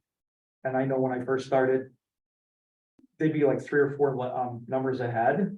I go, wait a minute, I'm sorry, my mind is just catching up, and I went back, and I know we're not really supposed to, but we can. At any point, if you don't understand something, just ask, please. And if we have to go back, you can still ask questions. We can go back because it's better to understand, and the more you hear it, because a lot of this stuff isn't stuff that most people are familiar with. So when things are being said, I mean, this side of the room might understand it, but I know I didn't, and I was thinking, and I'm the type that, like I said, I'd always ask questions. I don't I'm care. like if a people- 10 out of 10, right? But so even if it's after the fact, if you have a question, please ask it. Anybody. Yeah. I mean, Even if it's 15 minutes later and it dawns on you that oh, wait a minute, what about? Go ahead and ask it. my mind would be working, I'd be working on what's here, but that was still in the background and finally kicking, go, wait a minute. Can I go back? Because that still is bothering me. So at any point, don't ever apologize for asking questions. And that's why the reorg meeting is, even though it's really dry, it's kind of a good opportunity to like dig into all these different areas and have some discussion around. And there's Please still ask. stuff I'm learning, right? As you can see, I have questions about the school conduct and this and stuff. I'm excited about going through that. I know that sounds crazy, but I am, because that's the biggest one, and there's a lot of information in there. Yeah. So, Is there more purging to do of the non-essential or law conflicting ones? Oh, It yeah. has a- oh, tons. Yeah, So it's just kind of a piece by piece, it's not a group at a time, you've got to come up with a replacement. Work Well, we on do it. do a group at a time, like we each take, some take a chunk and we do that comparison, so is it required, does Erie One suggest it? Do we have a current policy? And then we put those all together and present to you what our recommendations based on all of those things, and some of them, like I said, are not required. Our policy is outdated, and sometimes in contradiction with law. And, Because the law has changed over right, time. and so in some cases, we just said, we're eliminating. We policies that remove don't it need. and then we all agreed. We're What like, yeah, percentage do you think is I would say that this last year, disrupted? I mean, since we hired Erie, we have been constantly doing them every board meeting. Yeah. To the speed that our staff can do them. And they take, it's and first reading and second reading, so it takes some so it time. takes a long time, but we have been on a constant path. they've done a really good job. I mean, there's more to do, but I think you guys have really, Compared to what we had before. right, Nothing. So, right. yeah. It's And long. hiring Erie one was the best thing we could have done. Wait, don't say nothing. Yeah. Well, nothing compared to what we've done. I didn't say last year. nothing. Yeah. I let Chris say that, but in comparison, we recognize what needs to get done. No, you, Tom, you were part of it. You spent hours and hours and hours. Oh, no, and it's, hours. it's crazy. Yeah, No, this is so much, this is a much more efficient way to do it, and I Yeah. totally appreciate it. So it's a much better way to do it. I So meant much there was better. nothing coming through. I know what you meant, but I just wanted to clarify it for the Yeah. record and Um, for my ego. so for any policies that we choose to change or drop or whatever, we have the first reading, which is when we see it with all of their information in one place, the comparisons, what their recommendation is. We have the first reading, we discuss it.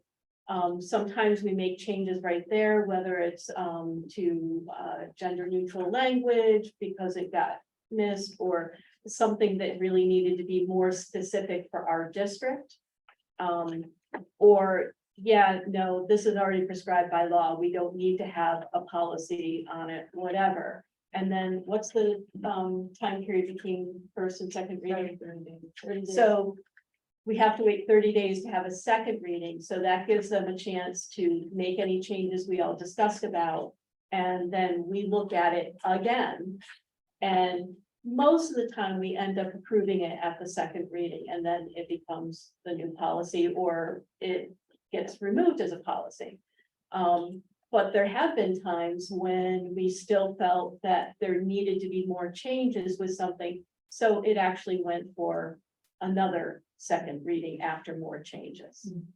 It was tabled and then recycled. Tabled and then, Read a yeah. second time. So your participation is important in this. And I mean, to be fair, a lot of the policies that are being looked at most right now are triaged and they're the most important. They're the things that are coming up the most. The things that aren't, they're still floundering. There's stuff probably in there that is not really that important, but probably should be gone. Yeah. But it's usually triage, whatever comes up or whatever. Like with is- Title IX being reenacted, we need to make sure that everything that Title IX touches on, we take care of now. Right. And then we have others that trickle in as they can put them through. Put it this way, I'm on the education policy committee at SUNY Portland. And this school does it 100 times faster than that.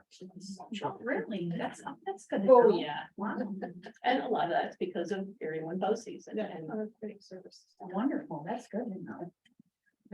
Policies are very important, as you can see. Okay, all right. All right. So how about if we approve the student breakfast and lunch Wait, prices? did we didn't vote. We don't We didn't, have we didn't have There's to, no voting, it's just. there's, we acknowledge Okay, that we we received did that. vote. and we- I'm so excited. So approve the current prices for student breakfast and lunch for the 2023 to 2024 school year through participation in the community eligibility provision. Breakfast is free, lunch is free. So moved. Great. This is excellent news. And a second, Second. Keep Eric. Any questions on that? I know that was mentioned before. Can we just explain again how this came about and what right now, what the time frame is beyond this year? Yep. Just so that it's recorded again, please. Yeah, so school lunch prices are, historically, they would always be approved at a reorg meeting. For the upcoming year, that's based off of a comparison of the other schools in the area by BT BOCES and what they're legally allowed to increase per year. Obviously, we know food prices increase. more than what our increases were for the meals. So again, this past year, there was a big push during the COVID days. Free meals were offered to everyone for the 2-year period, which was fantastic. This past year, they took that back, and again, it was a pretty political act. It's hard to offer something free, especially to a community like us that would benefit from it. So again, it got a lot of lobbying, a lot of legislation this past year. I know Chris was involved, Tiana was very vocal about it as well. So that was a very, again, a hot topic in the legislative session for the budget. So what they did was community eligibility provision is nothing new, but the district before any changes, if we would have opted into that, we would have lost around $100,000 a year. That's why we couldn't do that. Other neighboring districts, maybe through their numbers, it would have generated them profit where they could sustain it. For us, it didn't. Our numbers were so we would lose $100,000 a year. So that said, again, this push for to make this free meals available for everyone. What the governor ended up including in the budget was an extra incentive for those districts that meet a certain threshold that we do. That would then make that $100,000 loss we would have had now profitable. Okay. So basically, again, it impacted districts like us with a similar demographic. So now we can opt in this community eligibility provision. We paperwork, we were approved, accepted, we qualify. It's a 4-year lock. So basically, we know we're gonna have breakfast and lunch free for 4 years. And then what our BOCES does is every year they renew that application. So assuming our numbers are still good, they always renew it. So we kind of always have 4 years down the road. So if for some reason our numbers change to, which I wouldn't predict, but you never know, where it would no longer be profitable for us, we would still have that for 4 more years. So it's 4 years now, Yeah. and as of next year, it'll add another year. We'll reapply for, we basically reapply every year, and Okay. it's good for a 4-year term. Thank you. I just know Yeah. that we would have lost out. I mean, we would have lost a lot of money before just because of what it was, and now things have worked out great. And I just, Yeah, I like that everybody can hear where we Absolutely. were, what happened, and why it's Yep. working now, and then how long, so that if it does ever, at least it's been reported how and why. absolutely. Thank you very much. So a huge shout out to our legislators and governor and everybody in between who spoke up and talked about how important this is so that we can do this and hopefully continue doing this for beyond the 4 years we're guaranteed for right now. I have a question, Sure. maybe you or Joanne. So this means that no longer does the calendar have to go out with an application for those who are under poverty level? We don't have to do that process anymore? Well, that's where it does get tricky, because Ask. those applications do still help generate aid for the school. And what that means is a lot of the poverty numbers are based off of direct certifications, where people don't need to fill out those applications. And that's if you qualify for welfare, food stamps, housing, whatever, that's a direct, what's that? Sorry, permanent disability. Permanent disability, there you go, thank you. If you have that, it's called direct cert. But that's not our whole population, because there's a lot No, of I know people that. out there that, again, don't want those benefits, want to be left alone and are still below that poverty level. So to get those folks, they still would get free breakfast and lunch in this scenario. We want those additional households counted in our count, because it does impact all different forms of state aid. So, it is a little bit of a tricky thing now that we have free meals to get that kind of involvement.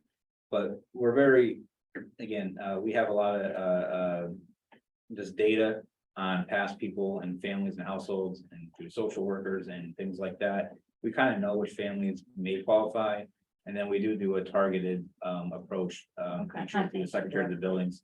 And we just basically tell them, you're not forced to do this, but this really could help with school funding levels. Gotcha. Could you please complete this form and send it in? So even though they're getting it free, we need to know so we can count it for state aid. Okay. Okay, and eligibility for all sorts of other things. Yeah. So like what Chris said, originally, we would send it out with the calendar. Yeah, So you're not gonna do that anymore, but you are going to seek out the individuals based on history. Oh, you're not. Like, We haven't really talked You about. haven't talked about So this we're gonna yet. have to do like an education piece around this, because people are gonna be like, why would we possibly do this? And Yeah. Right. We're gonna have to explain to people that we, Free, we're not filling anything. right, no, right. Right, Well, that, but it that's helps why the I'm district asking. Yeah. In other ways. Gotcha. It's not gonna make any sense, Yeah. so I don't know that putting it in the calendar. No, No, I don't think that's a good idea. But there's also a link where you can do it online, you don't, people hate filling those forms out anyway, but there's like a link online that we can just directly put the information right in there. But we're gonna really have to somehow communicate that it's very important to us in so many ways that, you know, people wouldn't realize at all. Is that something that community schools could? Yeah, they do, could and help? then, and then. And I know that they do help, but Mhm. that education piece might. Yeah. Be. It's another level. Yeah. So which one of us goes to Albany? Is there one of us that goes to Albany and talks to these people? You can go whenever you want, nobody, No, I mean, as far as like to these like I bigger don't, meetings, I mean, I don't know about everybody else in this board, but I file state taxes. And there, my name and social security number, everything's all registered with the state. Why do we have to do this? Why isn't this coming down from, why can't we say, hey, state, can you query this for us who lives in this school district? And I mean, it's just a novel idea, like, does anybody even ask the question? Is that something that we can ask? Do we know somebody that we can ask? Well, that's where, It that's is. where direct certification comes in. We can Okay. find out about that, the people who. Are already getting other benefits. That automatically means that they'll get the free lunches. So those, but the missing piece are the people who do not. They may qualify for benefits, but they don't apply for that. And so because they don't apply for any of those other benefits, the state's not gonna know who they are. Honestly, a lot of them may not even have to file tax returns. to be Right. honest. Right, But- That's the thing. But the state does know that we're a high needs district because Yeah. of the taxes that Right. have been, in. So they're looking at one thing, they're not looking at the lunches, they're looking at, we're a high needs, and that's why we get so high reimbursed, because they look at the district, because they're Right. at least looking at somebody's tax returns. You're for looking at that- our state funding, For that, but Right, right? not for the lunches. All right. but the filling out of the forms. For the free and reduced lunches, even though for the next 4 years, they're going to be free. Those people who are not on the radar of the state for many reasons, they don't apply for the benefits, they don't want them, they may not have to file a tax return. So they're not on the state's radar to be able to say, hey, you should get, this group of people to fill out this so we can increase your state aid. That is something that we have to work on. So I noticed during COVID, Mm. when lunches were free. Yep.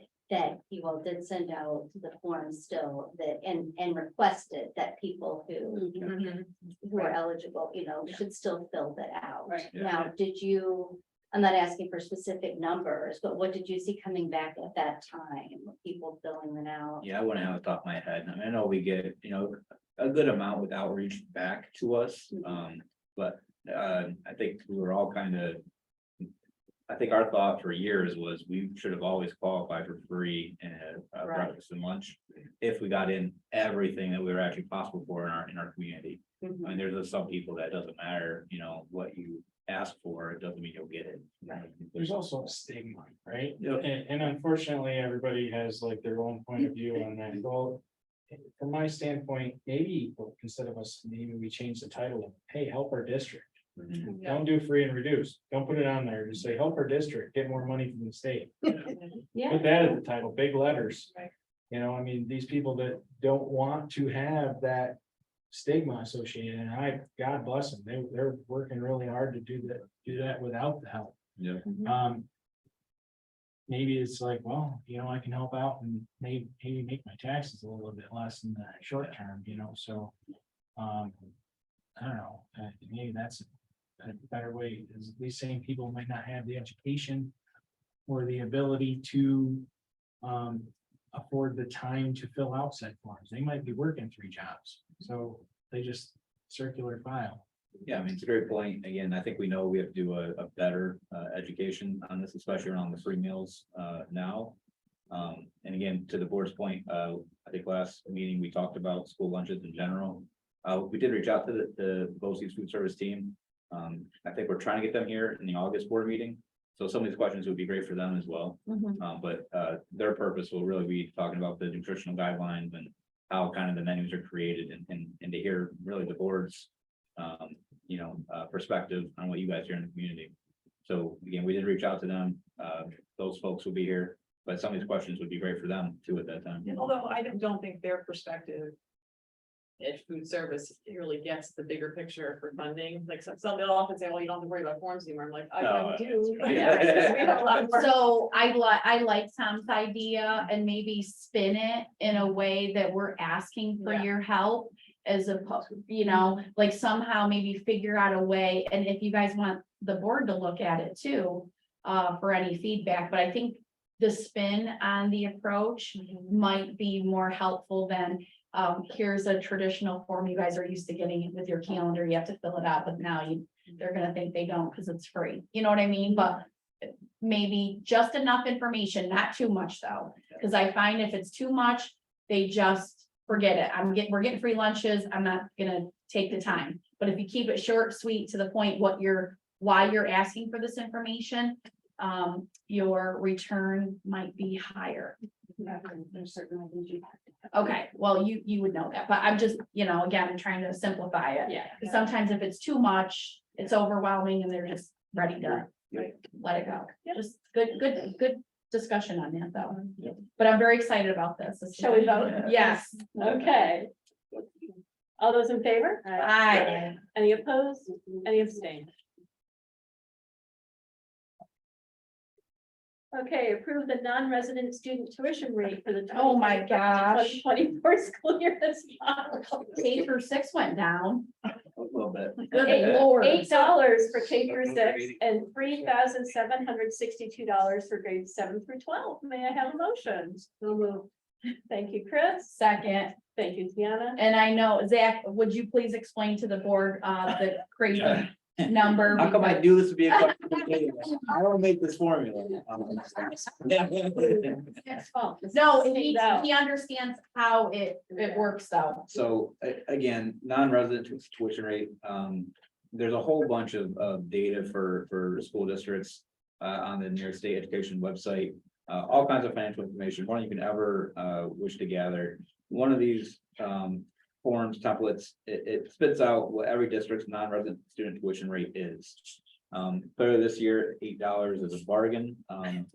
Previously, it ranged anywhere from like 900 to 1,500 or so. But honestly, it's a direct impact of how our school got a huge bump in foundation aid this past year. And that's a big factor in that formula of how much the school can charge non-resident tuition. I think we all know, it costs way more than $8 to educate a kid, but the state's kind of saying, we're already funding a lot of that. You guys should be able to really accommodate it. So there is actually a 3-page, I sent the link to Joanna, I was able to find it. A 3-page letter on the formula I've seen and it. everything that goes into this. It's If any of the crazy. board really wanted to get involved with that, I'd be happy to send it to you. But it's nothing we do, we just have to approve it. What Right, it really means is if someone was insistent, wanting to bring their kid here, technically, we could bill them $8, there's still, I think, a policy of how they get approved by you guys. Right, yeah. But $8 is a good deal. And I did question that. I'm like, really? Is that, well, last is it year, supposed to be 800? I think it was it 9 or 12 words, Stacy, for What was K what? through? It was 197. 197. Oh, 197. Yeah, it's, But the year before that, it was up in the. Yeah, it was, But and the question always is the disparity between the K6 and the 712. yes, I was like. But it's a state formula. right. Yeah. So it's not anything Zach came up with. It is what it is. And we just have to say we understand it and we approve it.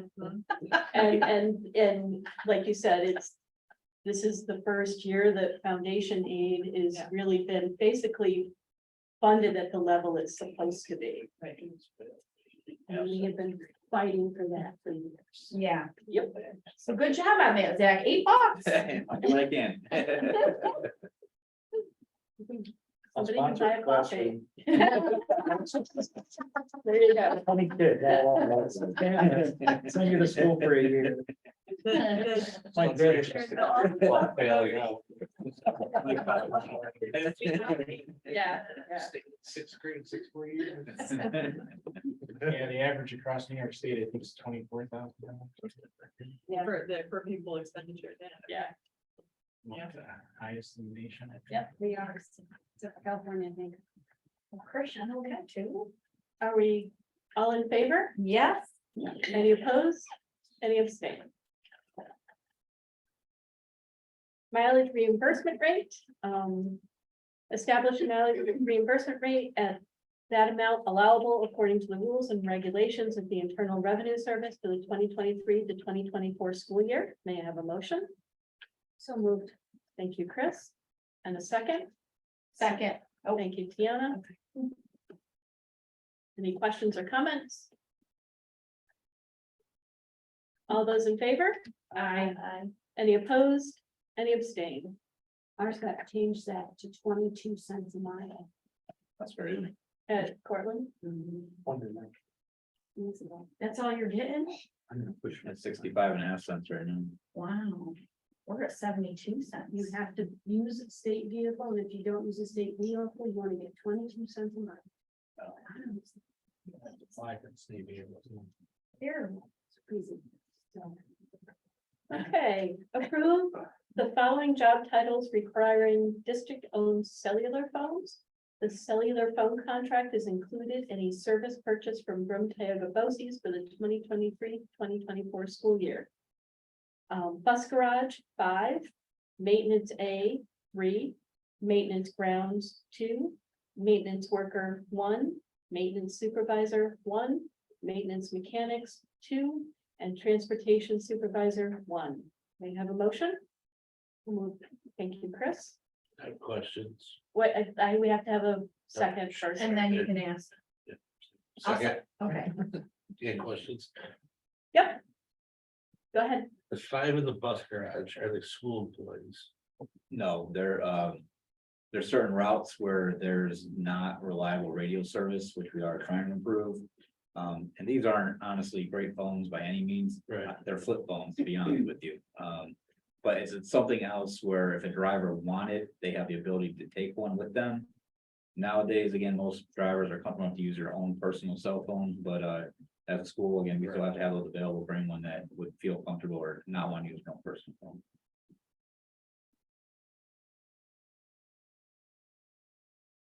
Right, it's I was wondering if it was like an on-call rotation type thing for the bus garage, No. emergencies or something. And honestly, I was debating, it is a little high probably, because I don't think any one time we have all 5 out. But it's something we could probably look to lower in the future, sure. Again, right now, we're trying to jump on, the county has a new initiative for a new countywide, I'm sure you're aware of it. So we're trying to get on that, but the radios are like $3,000 a piece, so. We're So doing. countywide radio system. What's that? Say again, the price of your trip. So the county, invested in a brand new emergency wide radio system. Yeah. Towers, whatever, and their hope is to have all, fire, police, EMS, school districts on the same radio, tower. Okay. That said, it's great hope, it's supposed to be very good, again, frequency wise, cover the area. The radios cost between $3,000 and $3,500 a piece.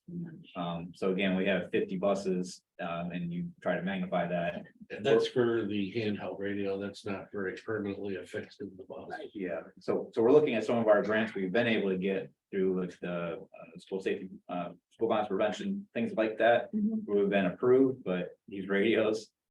I don't know, I was getting them, because even like components of these are they're on 8-month backorder, so Well, we're. that's better than the 14-month, electrical backorder for the electric. I didn't see that come up. So that is our goal, hopefully eventually to get to that, but right now, it's something, it's not great. So you might want to reach out to the public safety director for Broome County. So I know in Portland County, got a grant for that, and a lot of those radios, if not, I think it was like 95% of them were all under that grant. Yeah, That for the public safety that did put up those antennas. Yeah. Towers. yeah, So their public safety person might be able to say, oh yeah, we've got money in that. yeah, we've had a couple conversations with them. Really? Yeah, we have, they haven't offered that opponent yet. But But they're they're cars first. maintain it, yeah, I think I was trying to get the radios first before they say, let's help out all the schools. I think they're trying to get the emergency responders first. The ones that can There's actually. another round. Should be another wave of grants coming for the radios also. Yeah. It's tied off to the original project, because this started back in 2000, when this whole study started, and it's now 23 years later, it's finally being put in place. Yeah. So it's being done quickly. Yeah. Well, it's a state. Yeah. And it is, it's so simple, it's complicated. Yeah. It's one of those, you can't, it's a radio system, it's hard to idiot proof it, is what they've been trying to do.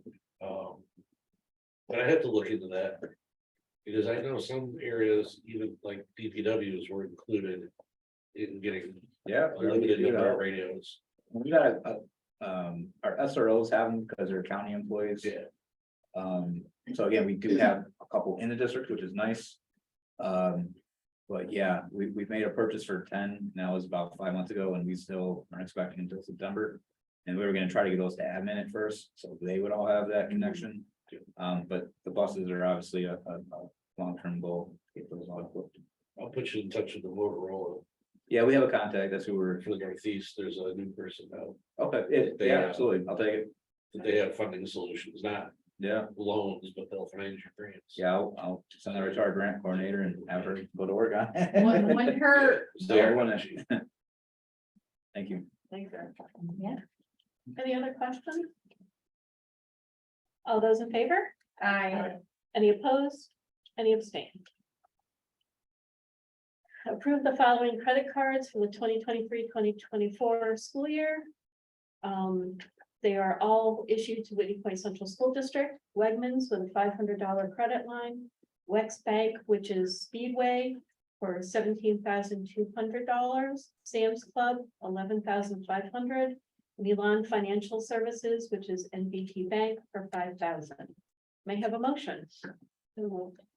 Thank you, Chris. And a second. Thank you, Tom, your first one. Any questions or comments?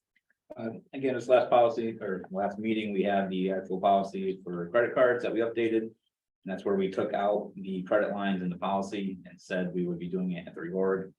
Again, because credit lines change, every year. That way we're not updating that policy every year. love it. Any questions from the board? All those in favor? I, Any opposed? Any abstain? Safety plan hearing. this is exciting, Dad. Oh, boy. So the So the safety plan hearing is called to order at 7:48 PM. And I will put us in the awesome hands of Mr. Zachary Woodard. Stephanie. So again, every year, we're required to review, update our school safety plan. This is the district-wide plan, not to be confused with the building-wide plans. Every building has their own school safety plan. Again, just by confidentiality. The district-wide one is the public plan, which is more generic. The building-wide ones, again, have more procedures that we wouldn't want out there in case there's anyone with ill will. But this is the one required by the state to be public, have a hearing on. It has to be on our website. I did want to show the board where it is on our website. So it's our webpage. Keep kids there. If you go to the district tab, you can kind of see its school safety plan, it's just right here on the district page. So after tonight, I'll make sure this is updated with the newer plan that we're about to review. You can see this is the one from last year's reorg. So going through this, it's in everyone's packet. It is rather long. I'm not going to go in too much detail page to page, but if you go all the way to the back, it does a very good job of capturing every single change from the previous year. Up to, again, this is now revision 26. We had our school safety officer, Carrie Godley. She's been fantastic at this. She really, again, gets everything updated the way it needs to be, as the capacity to go through. She's made a lot of good contacts at State Ed, works closely with our SROs. So she actually went through and did a lot of these changes. I'm speaking on her behalf tonight, but me and Joanne also put eyes on it and felt pretty comfortable with the current plan as is.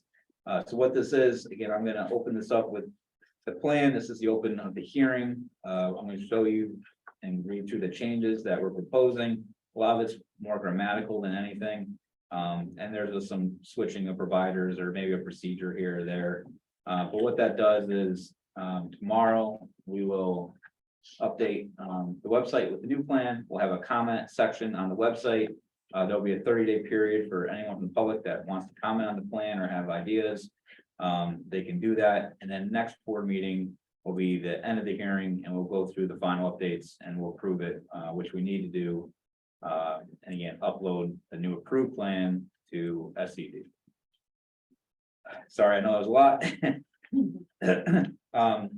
So again, school-wide plan, again, it's very, very specific. If you go through the table of contents, it kind of just tells you the certain sections. If there's anything you're really curious about, I would encourage you to take a look.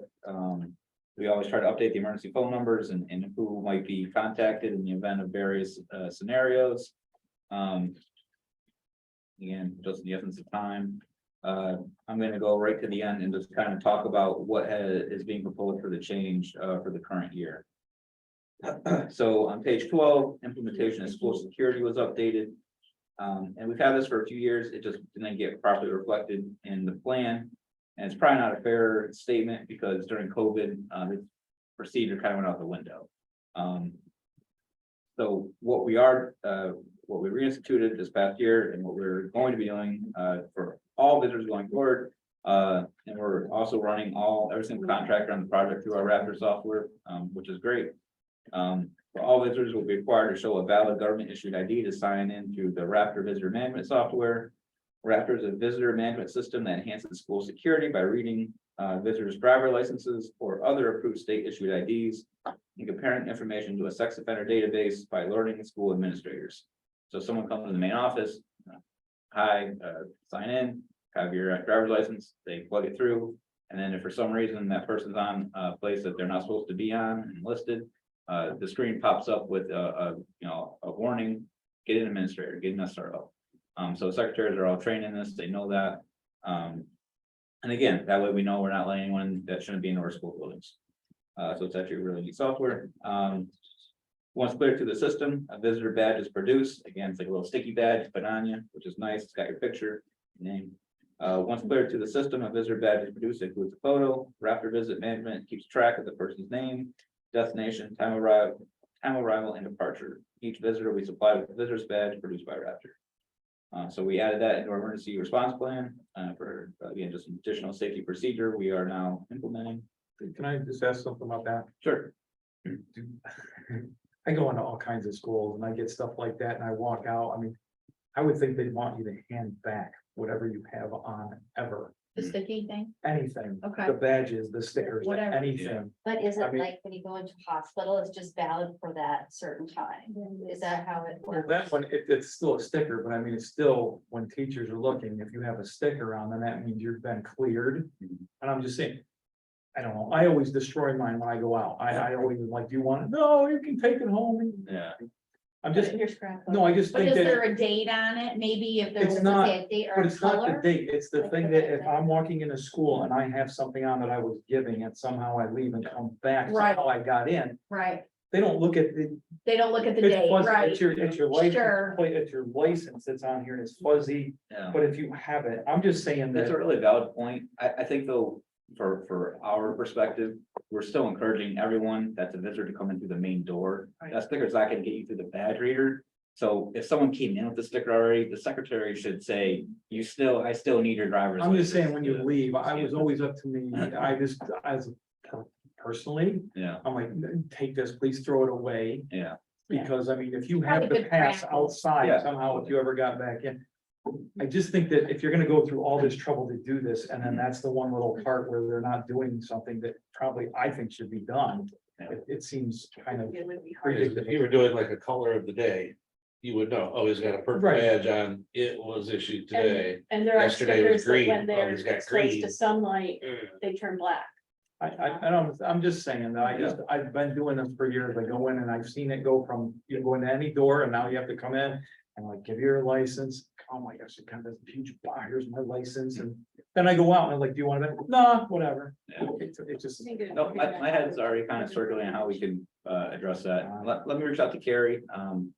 We'll look into it, see what we can do differently. Just a- Yeah. That's a good point. Even if there's, like a big date.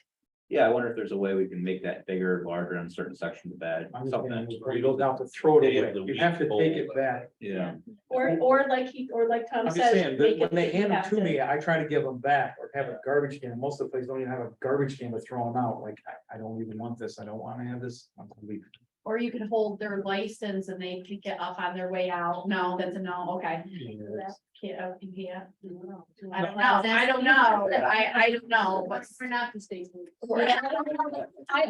I think probably one of the simplest things is what Tom is saying, that the policy or the procedure should become that when somebody is getting ready to leave, they have to take And the sticker off gave and it to give it. me, are supposed to take it back. But maybe Yeah. 95% do it and not all, but that's better than none, Then, no, right, Yep. Tom? I know. No, right, zero do it now, but if that becomes the protocol right. and you kind of reinforce that in entry, so when you leave, yep, it's a simple thing. yeah, you could add. It just will. Yeah. the- No, it's not a little thing. Yeah. You're entirely right, Tom, in that somebody can, I mean, I was in here at one point for something and I wore mine the whole day because I forgot it was on my shirt. So I do think that if we come up with some sort of, procedure so that it's taken and destroyed. A lot of people don't go out the front door though. Well, that's what I was We've gonna gotten ask, better how with they that, but exit. Yeah. Where Tom's coming from too is, I know it happens at upstate medical all day, every day. Personally, I've forgot to go in, like, don't go in this door and I got yesterday's sticker on when I was visiting. And nobody stopped you, you're not there to do ill harm, but still. That's All a it very takes is one secure person. facility and they're still walking in with yesterday's tag. There's Just a little some, thing. some way to slice that. Yeah. There. It's Why don't they not go out the front door? I mean, if you have to come, I'm told I have to come in and go out because that's where you sign out. If you have a visitor's badge, you have to sign out, and the only place to sign out is at the front door. A lot of times we have meetings after hours, though. Secretary's buildings might be, closed down 3:30, 3:45, Okay. summer 3 o'clock. We still have meetings going on, interviews, whatever. Someone comes in before that, they get a badge, if that office is open, closed, we're not gonna. So then it should be on the responsibility of the person who's chairing the meeting to. Yeah, make I mean, sure I think that we somebody- need to work on some protocols. Yeah. Mary Yeah. loves to do that anyway. Yeah, no, I thought it'd be a good thing to talk with her about. Yeah, I think it's a It's a good. good conversation. Yeah, Tell it her is. we don't want her to get bored. She's not bored. Is the just get the protocol check. real quick that if you come in, you should be coming in through the front door, you really should exit that way? I Because mean, one, we want you to sign out. and that's Right. Where they're signing in. So yes, we After hours. typically always try to request that. right, so but is the expectation, even though it's after hours, to still exit the front door? No. No, okay, I was just Yeah. wondering, okay. But we could do that. Yeah. Say that, Sure. people, and then you just sign out and you throw your, there's your garbage can. There's your- I wouldn't use a garbage can where they could be thrown into, because that's, there you're giving hazard to other people grabbing them, and I would never do that. So I like the idea, of whoever's running the meeting, if it's after hours, that they be responsible possibly for, if they're. Yeah. There Again, I think we, for a we purpose. heard enough. That's a Okay. good point. We have a little kind Yeah, of we can weakness there. tighten We'll it get up it. Yep. to make it more effective, so. That's why we have this conversations. Great. All right, moving on, page 14, we removed Oveus, which again, I think a lot of you guys know, that was our older anti-bully awareness program, K through 12. Added second step anti-bully awareness program, 4 through 12, grades 4 through 12, and added incredible years anti-bullying awareness program, K through 3. Added CSTAG, comprehensive school threat assessment guidelines and prevention and support to prevent violence. We added a P3 tip line, which is also on the website. Can I have it real quick? Can you find my P3? Thank you. The P3 tip line, it's an anonymous reporting tip line located on the district website. All parents, staff, and students and community members are encouraged to report any information about a threat of violence. So it's kind of a cool little feature. It's right on, very noticeable tip line. Any person that has any type of, again, information that obviously, would be needed by administration. Submit a form and it goes automatically, I don't know who to, but it goes to Joanne and Shannon, basically. Yes.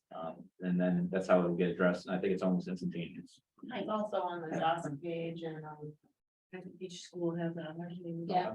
So yeah, pretty Each school prominent. has a, It's just a- oh, okay, Yeah, so that is something relatively new, again, that now is in our emergency response plan. nice. Page 17 through 19, again, just different platforms, we removed school messenger and replaced it with Skillshare. Page 21, again, a lot of this grammatical personnel changes here. Updated Shanghai County Mental Health Director to Elizabeth Warnick. 22, updated tabletop drills to annually in September, removing semi-annually. I think we're all really excited about this move. We used to try to do tabletop drills. It was normally on half days in the afternoon. We had good participation.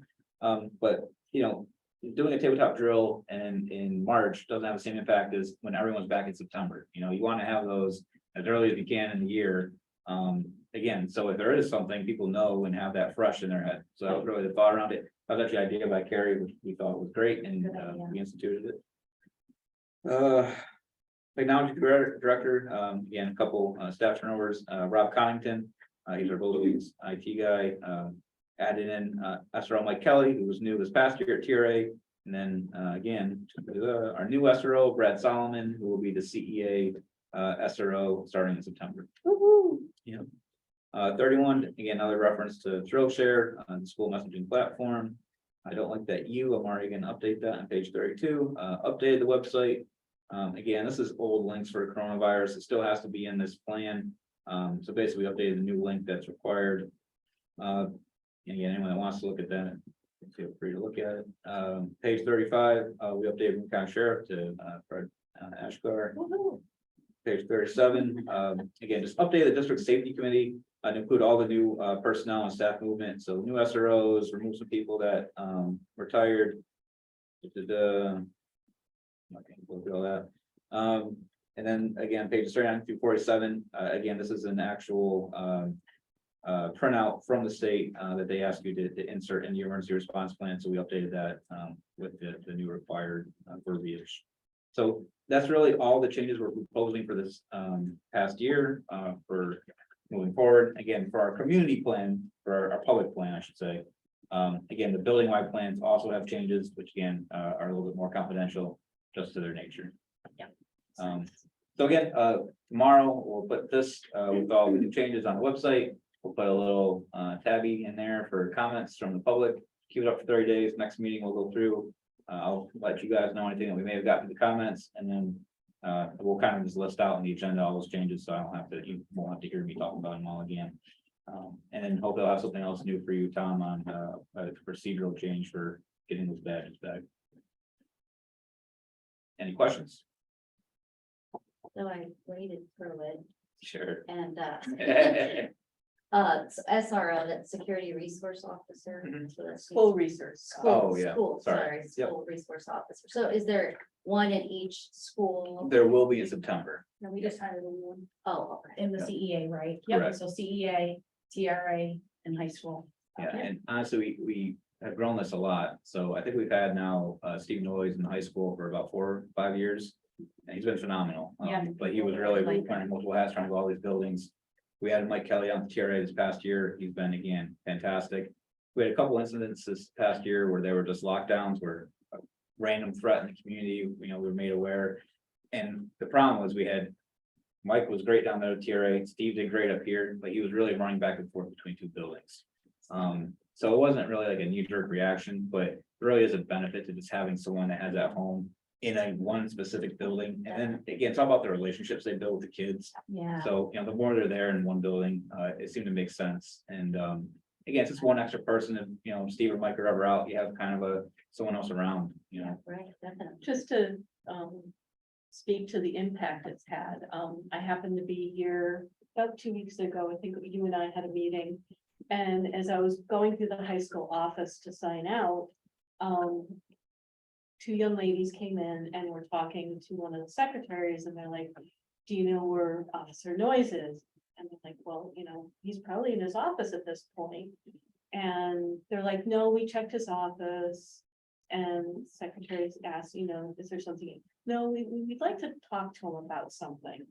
And I just felt that that was an example of why we wanted to have our school resource officers, that these two young ladies felt comfortable discussing something with them, whatever it was.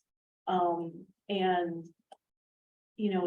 they're not here so much to maintain security or to keep things going level-headedly. It's more the relationship that they're creating with the students so that the students see them as a resource, not as somebody to be afraid of or that they can't ask for help from. And I just thought that that was a really good example of why we started with this in the first place.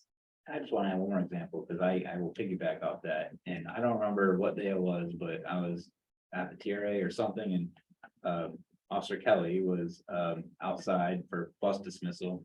And I'll tell you, he's like a legend down there. Those kids are like giving Yeah. high five. Yeah. I'm like, I've never gotten that. ever.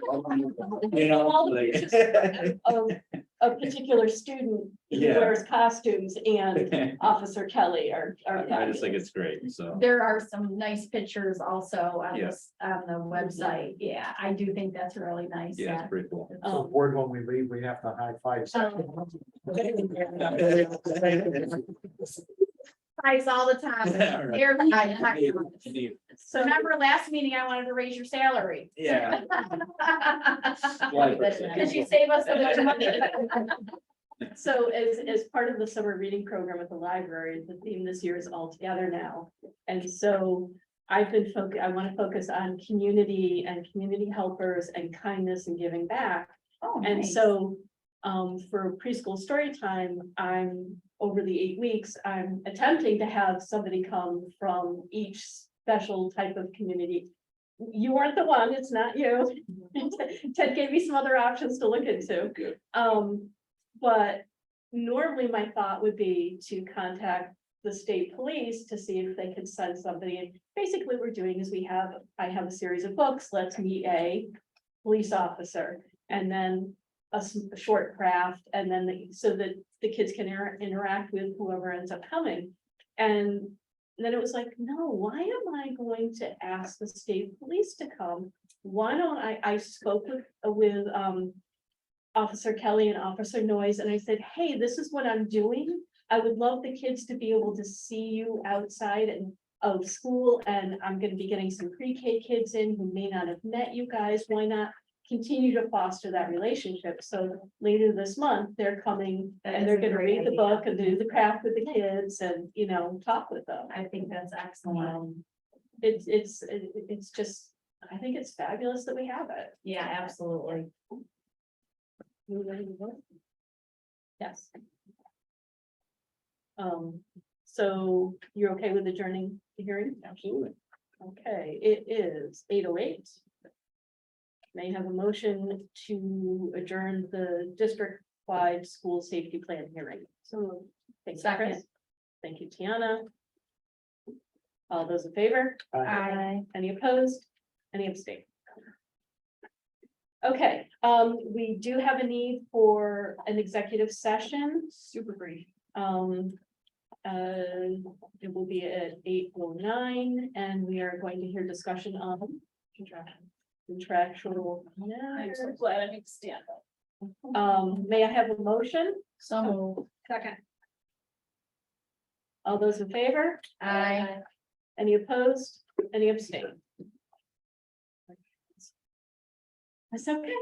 We'll be right back.